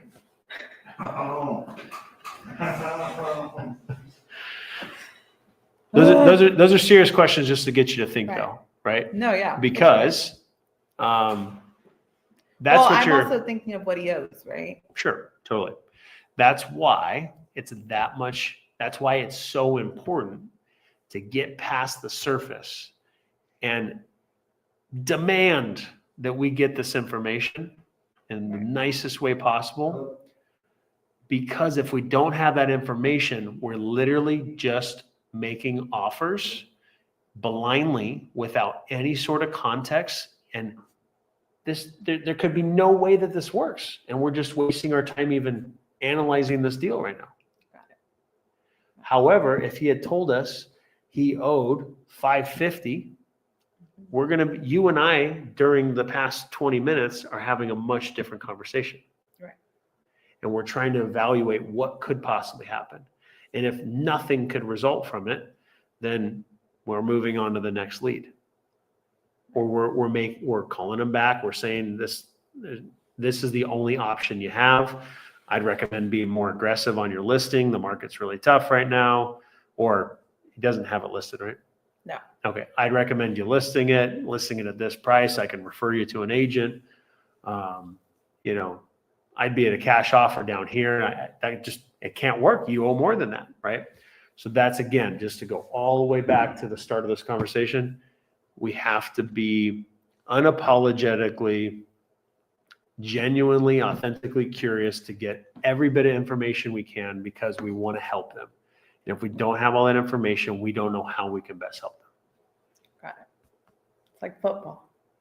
You got to know the routes, right? You got to know You can't just throw it like a blind pass. You got to know the play, yeah. right? We got to set the play up. We got to run the route the right way. Yeah. We got to read the defense and adjust. This guy doesn't know ball. Come on. Dude, I was the second smartest guy in the field at all times. As a tight end, I would know all the passing routes and plays, all the run plays, all the pass protection. Wait, how often did you? All the pass protection and all the run. You couldn't even read a defense. Bro, all you had to Did you study do, film? all you had to do is watch the guy in front of you and follow him around. Okay. What? Did he say that? What? As a corner, dude, you're just out there. I played safety too. They probably just put you on man defense because that's the best you can. Don't you have to watch the eyes, the shoulders, the move, everything. Yeah. So you just But follow him around. He would just follow him around. Dean doesn't know a thing about it. Doesn't know ball. Dean doesn't know. I could have played quarterback, dude. That's how much I knew. You can't throw a football, obviously. Or else you would play quarterback. Why would you? Wait, I heard you can't even shoot a basketball. Wow, you've been talking to her? I haven't said a word. Hey, you've been talking to her? Word on the street. She's is been- Dean can't she's- hoop. she's been watching- Word on the street is Dean can't hoop. She's been watching the podcast and then just hearing you talk mad trash. Word on the street is Dean can't hoop. This is the best part of the podcast. We need to get you in this. The fact that Strat doesn't know ball. Word on the street, Dean for sure doesn't know ball. He was not better than Stratton Brown at ball, that's for sure. And then Dean can't hoop either. He says he can hoop. He's like, but I can't hoop with you. So he's like that kid in high school. He's like, I got a girlfriend, but she goes to a different school. I love that you try to use that type of Bro, that is the epitome of what it is. Like, no one's met her before. no one has met her before. Dean's like, I get buckets. Everybody knows I get buckets, just nobody's seen I get buckets. There's people that have seen it for sure. No. I just don't play with investors because they're gonna try to No, hurt Dean. you. We could have hooped in Arizona. Like, bro, we've had multiple chances to hoop. Oh, he's called you out and you said no. Are you scared? Hey, dude, she's on your side for sure. Oh, That's brutal. You're taller. I know. I'm way more athletic than him. I already know that. he's not. He's not. That's why he'd be asking to be on my team. He's not. He don't want He's the. not. He doesn't want the Dean. smoke. Kid that gets picked last. No, I'm always the first. Were you small for a point in time? Never have been. Never have been. Always the big guy. Yeah. Always pick first. I actually love rolling into a new gym as the white guy. Yeah. As the white guy. And by default they're like, I don't know if he can hoop or not. And then I told you when I moved to Temecula. Yeah. Yeah. Dean says he can get buckets. Dean says he really hoops. Dean says he caught all the black guys off guard. I love catching him off guard. I just don't believe him. He's been lying through his teeth for a year now. We're gonna play sometime soon. He's been lying through his teeth for a year now. So what are we offering this guy? You got to fly down to San Diego and we'll play down there. Go play with some people that actually hoop indoors regularly. I don't know, you play outdoors here, bro, you might get shot. Yeah, I'm not playing outdoors here or ever anywhere. What are we offering this guy? $450. What does he owe? $450? What do we owe? Man, I would have loved to find that information out. Wow. We're going there. I thought you went there. Property radar. That's what you gave me, right? What No, did Property Radar say? He got a loan in 2023 for $570. Oh. Okay. So Oh. he owes a lot, like you said, which is tough. That 570 balance is, what's that right there? You got, oh, no. He bought it for, okay, so here we go. He bought it for 570. So when it says market and then the deed, that's what the transaction was for. He bought it for 570. And then the loan right here in first position is 559,675. So round up, he got a loan for 560. Not much better at all. And that was in 2023. So, I mean, he probably owes not much less. 530 is optimistic. I tell my team, this guy's fucked, is what I typically say. This guy's fucked. So again, now knowing that, we've got to approach this conversation coming in with like, hey, doing some quick due diligence here. I'm seeing you bought this house in 2023. You bought it for 570. You got a loan for 559. It's been, 2 years. Your balance is probably 540, 530, something in that ballpark, a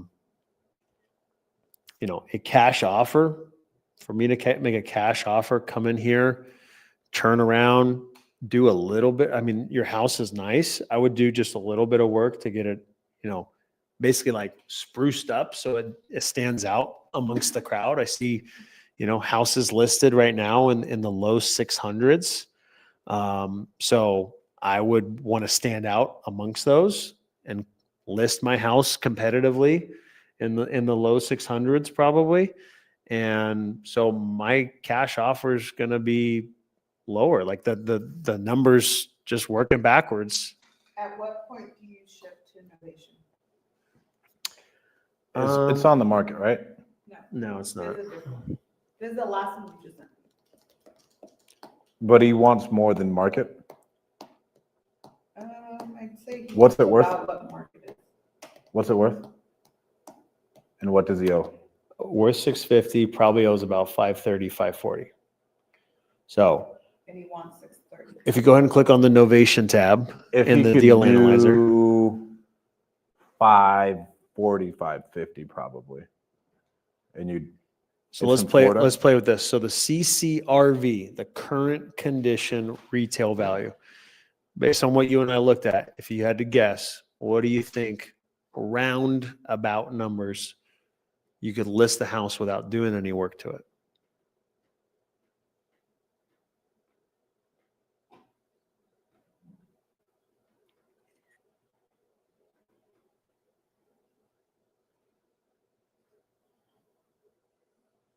I'd say 640. Okay. I like to try to be a little bit more conservative. With innovation, I want to be conservative because I want it to like fly off the shelf. Yeah. We don't want to try to stretch every dollar. We want to try to like move it. Hits the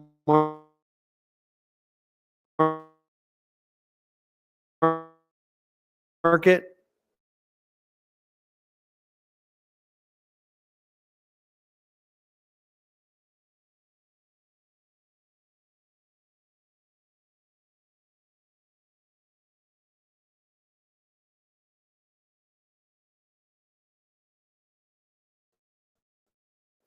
So,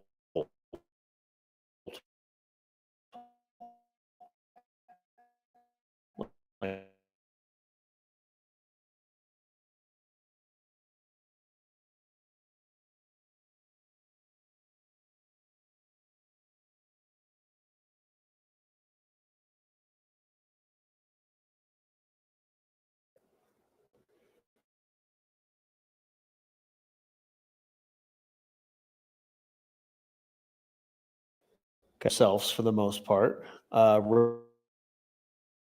Repairs.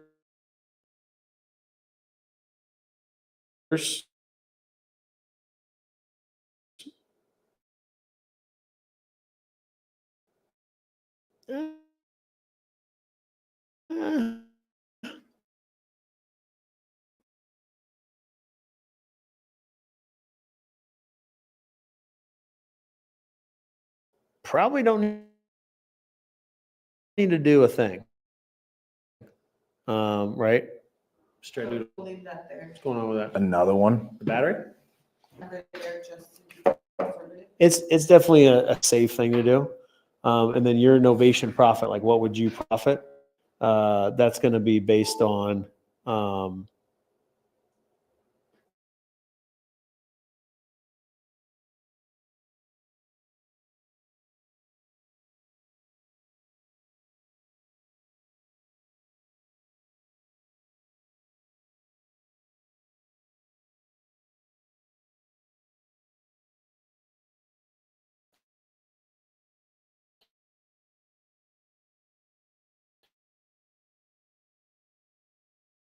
how much you want to make, right? And then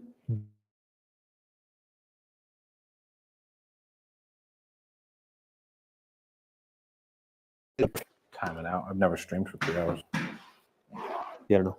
But in order to discuss. Recording in progress. You're good. It was Zoom. It was something with Zoom? Yeah, it was something with Zoom. Okay. Why don't you exit out of Zoom? Well, the artist is still here. Peace with the artist. Peace. Did he say bye? Yeah, I said bye. Oh, he's still there. Nice. I've been in and out all day. I'm always calls, but I appreciate you. You want to stay on this? I'm just getting listen. All right, I'll keep it open, bro. Okay. Or I can get on the YouTube. Yeah, get on. Yeah, the get on YouTube. Get on the YouTube. That's a good idea. All right. Appreciate you guys. See you, bro. So Yeah, in order to get into a novation conversation, you always got to set it up with the cash offer because it just anchors those expectations of this is what a cash offer would be. So yeah, this novation looks a lot better. And I get the benefits of the cash offer of not having to pay the realtor fees, the closing costs, not having to do repairs, but I need to be a little more flexible on my closing timeline because we're going to put it on the market. We're going to look for a buyer, all that kind of stuff. So he did say he wants cash out of it. Everybody wants cash. He's still going to get cash. So again, same story that we're going to replay over and over again because we're going to hear this. I want cash. That's why they're reaching out to us, right? That's the value proposition.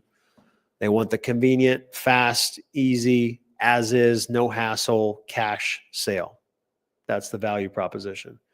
However, their expectations are that they want to sell it at retail value, which makes it no way possible to make any money at all as an investment. So we need to kindly walk them through that and be like, hey, I understand you're asking 630, but I mean, I just took some time to do some quick due diligence, and I mean, that is full top dollar on the market, selling it to somebody who's going to call this home forever, pay a realtor all their fees, pay the closing costs, do the inspections, do any repairs that come up, squeezing every single last dollar out of it. And that's actually above what I would list it for.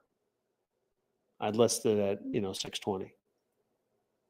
Would even call it out because the expectations are so high. And that's if it's like ready to go on the market. So my cash offer is going to be nowhere near that. And then I would pause and just see what his reaction is. All right, we'll see you later. I want nothing to do with you. Oh, so you don't want a cash offer then?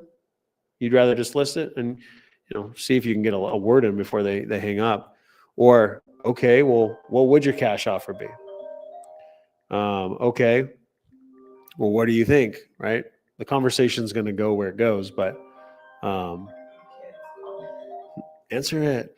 No. Yeah. She's gonna keep calling. She'll call like 15 times. How old is she? 9. Really? The crazy one, huh? Yeah, a crazy one. And So then- that's the call that you got to make. All right. Let me make this call because I have to take her to soccer.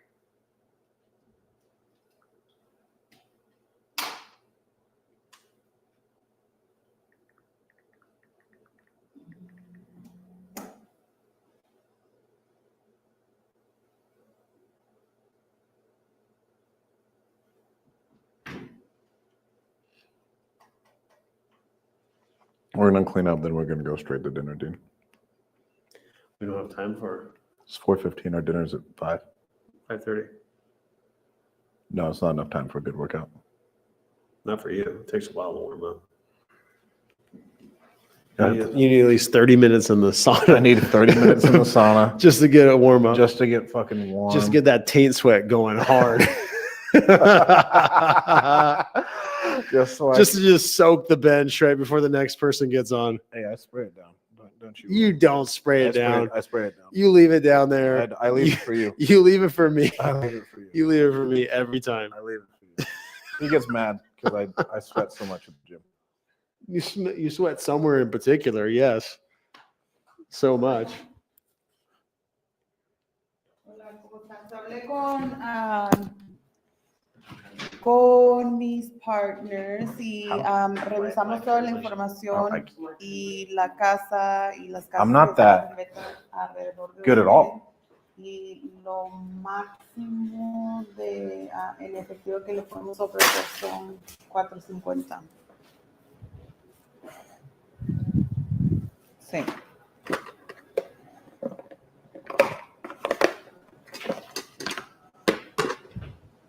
Sí. Porque las casas alrededor de usted ha estado por venta por unos cuantos Same. Did you get it from Pace or did you get it días from y Pace están Mortgage Show? bajando Pace Mortgage. día a día, ¿verdad? Probably way better than what you got. We believe that within 5 I to 7 think it years, is. that number's going to be Digo, ¿cuánto dijo que? Oh, I invited you and 2 others. provide Review. government assistance at some point. So either A, it's going to be universal basic income, or B, it's going to be people sharing houses together, saying, I have a part-time job, I don't make a lot of money, but I can't afford to live unless I have a roommate situation. This is going to get bigger and bigger and bigger. That is the direction we're going. People are fearful of affordability Nice. right now. It's a massive problem. Not necessarily us talking, but cool. Okay. Not Por us las talking. reglas de 24 I'll take it. horas y también, 4% of our United States population relies on government si assistance. gusta, puedo encontrarle también a un realtor ahí en Every esta other person área. you meet is going to rely on government assistance at some point. So either A, it's going to be 4% of our So do we Okay. collaborate on it? Oh, yeah. Okay. What? Of course. Le hablo más tarde, a lo mejor, o mañana, y a ver qué dice. Okay. You took it? No. Yeah, work on those sales chops. Who you? Her. Okay. You need a lot. Okay, pues muchas gracias, Juan. Sí, igual, bye.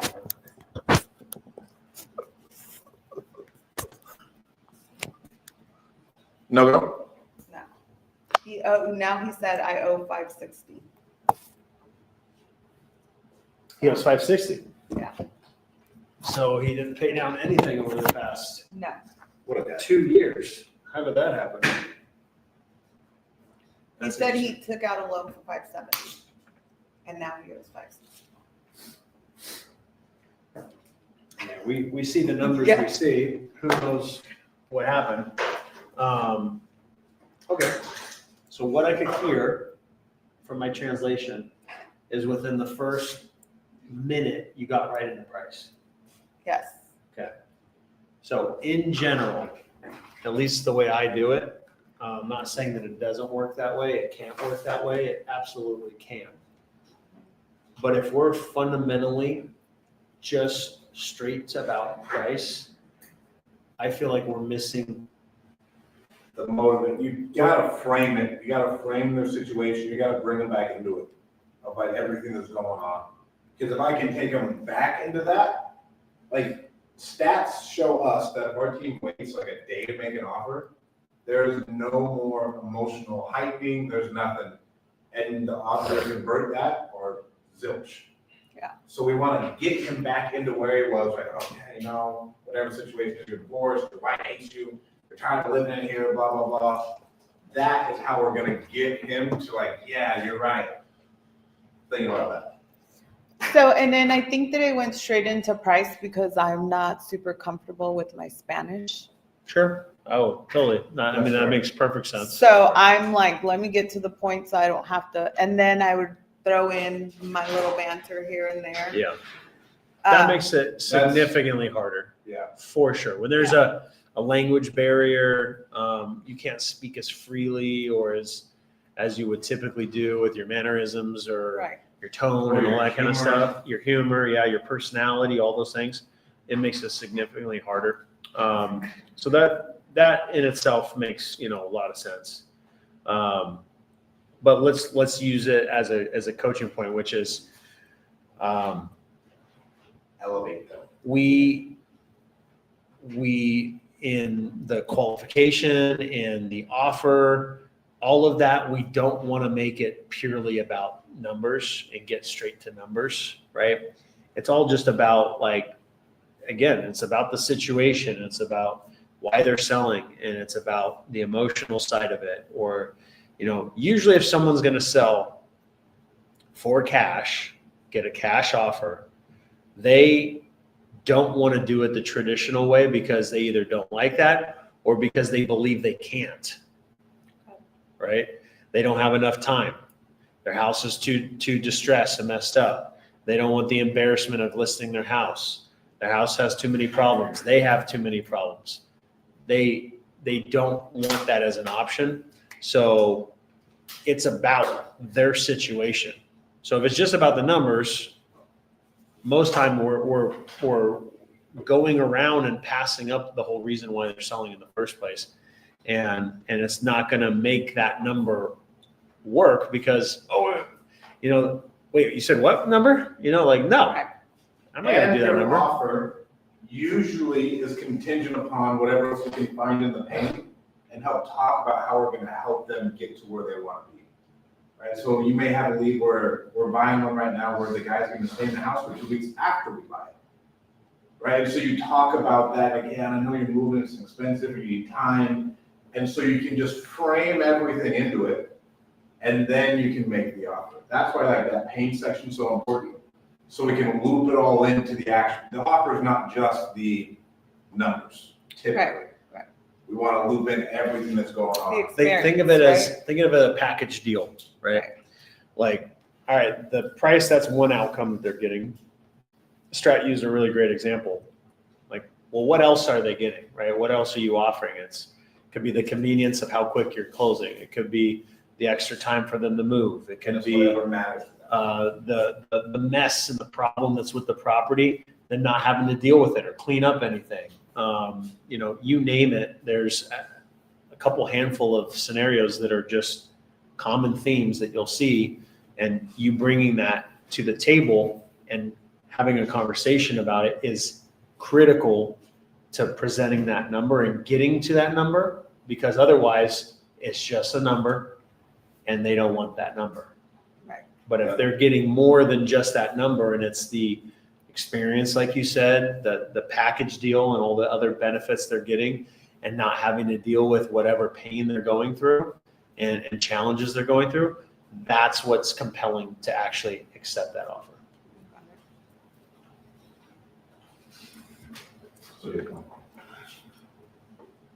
Cool. The community should watch this because the offer part, we don't hammer as much.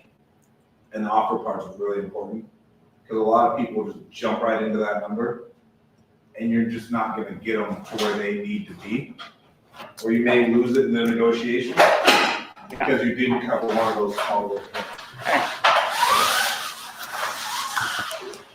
All right, you ready for this outro, Dean? Ready for the outro. And no, you're not gonna steal it all this time. Okay. Well, the outro, the sizzle reel is what you stole the thunder from last time. So we need to go up. We do need to go up. Even though you're pretty short, not even quite 6 foot tall. That's just good. You go this one right here. All right. Hold on. We good? Still got 35 people on here watching live, tuning in. Tuning in, baby. Thank you guys so much for tuning in. This was another Deal Champs Community Day. Why are you doing the outro again? Again? You know, I mean, You can do the outro. We'll do a scissor reel after. I'm only doing part of the outro. Part of the outro. This is brought to you Keep going. by Lead Zolo, giving our community members great quality leads, absolute bangers. Can they even hear me on my microphone? Don't even have a microphone? Dude, is this your first time? First time. See, Ashley. See you, Ashley. Look, this is the microphone. This is how you turn it on. Has to be green light. Green, Right. Green is good. All right, Ashley just left. Got an absolute master class. She made the most calls. She had the most talk time today. She by far had the most talk time today.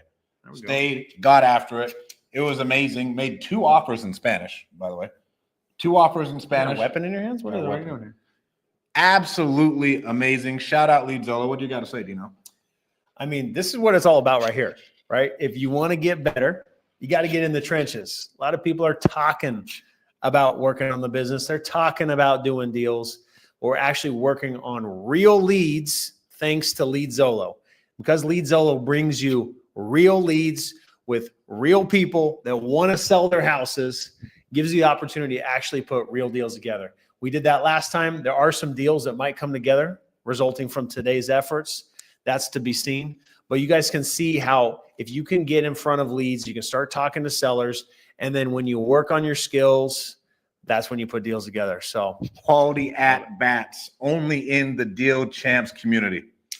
that's where it's at. Let's go. All right, guys. Thanks for tuning in. Thanks for hanging out with us. Thanks for seeing how it's done. We'll catch you guys later. Let's go.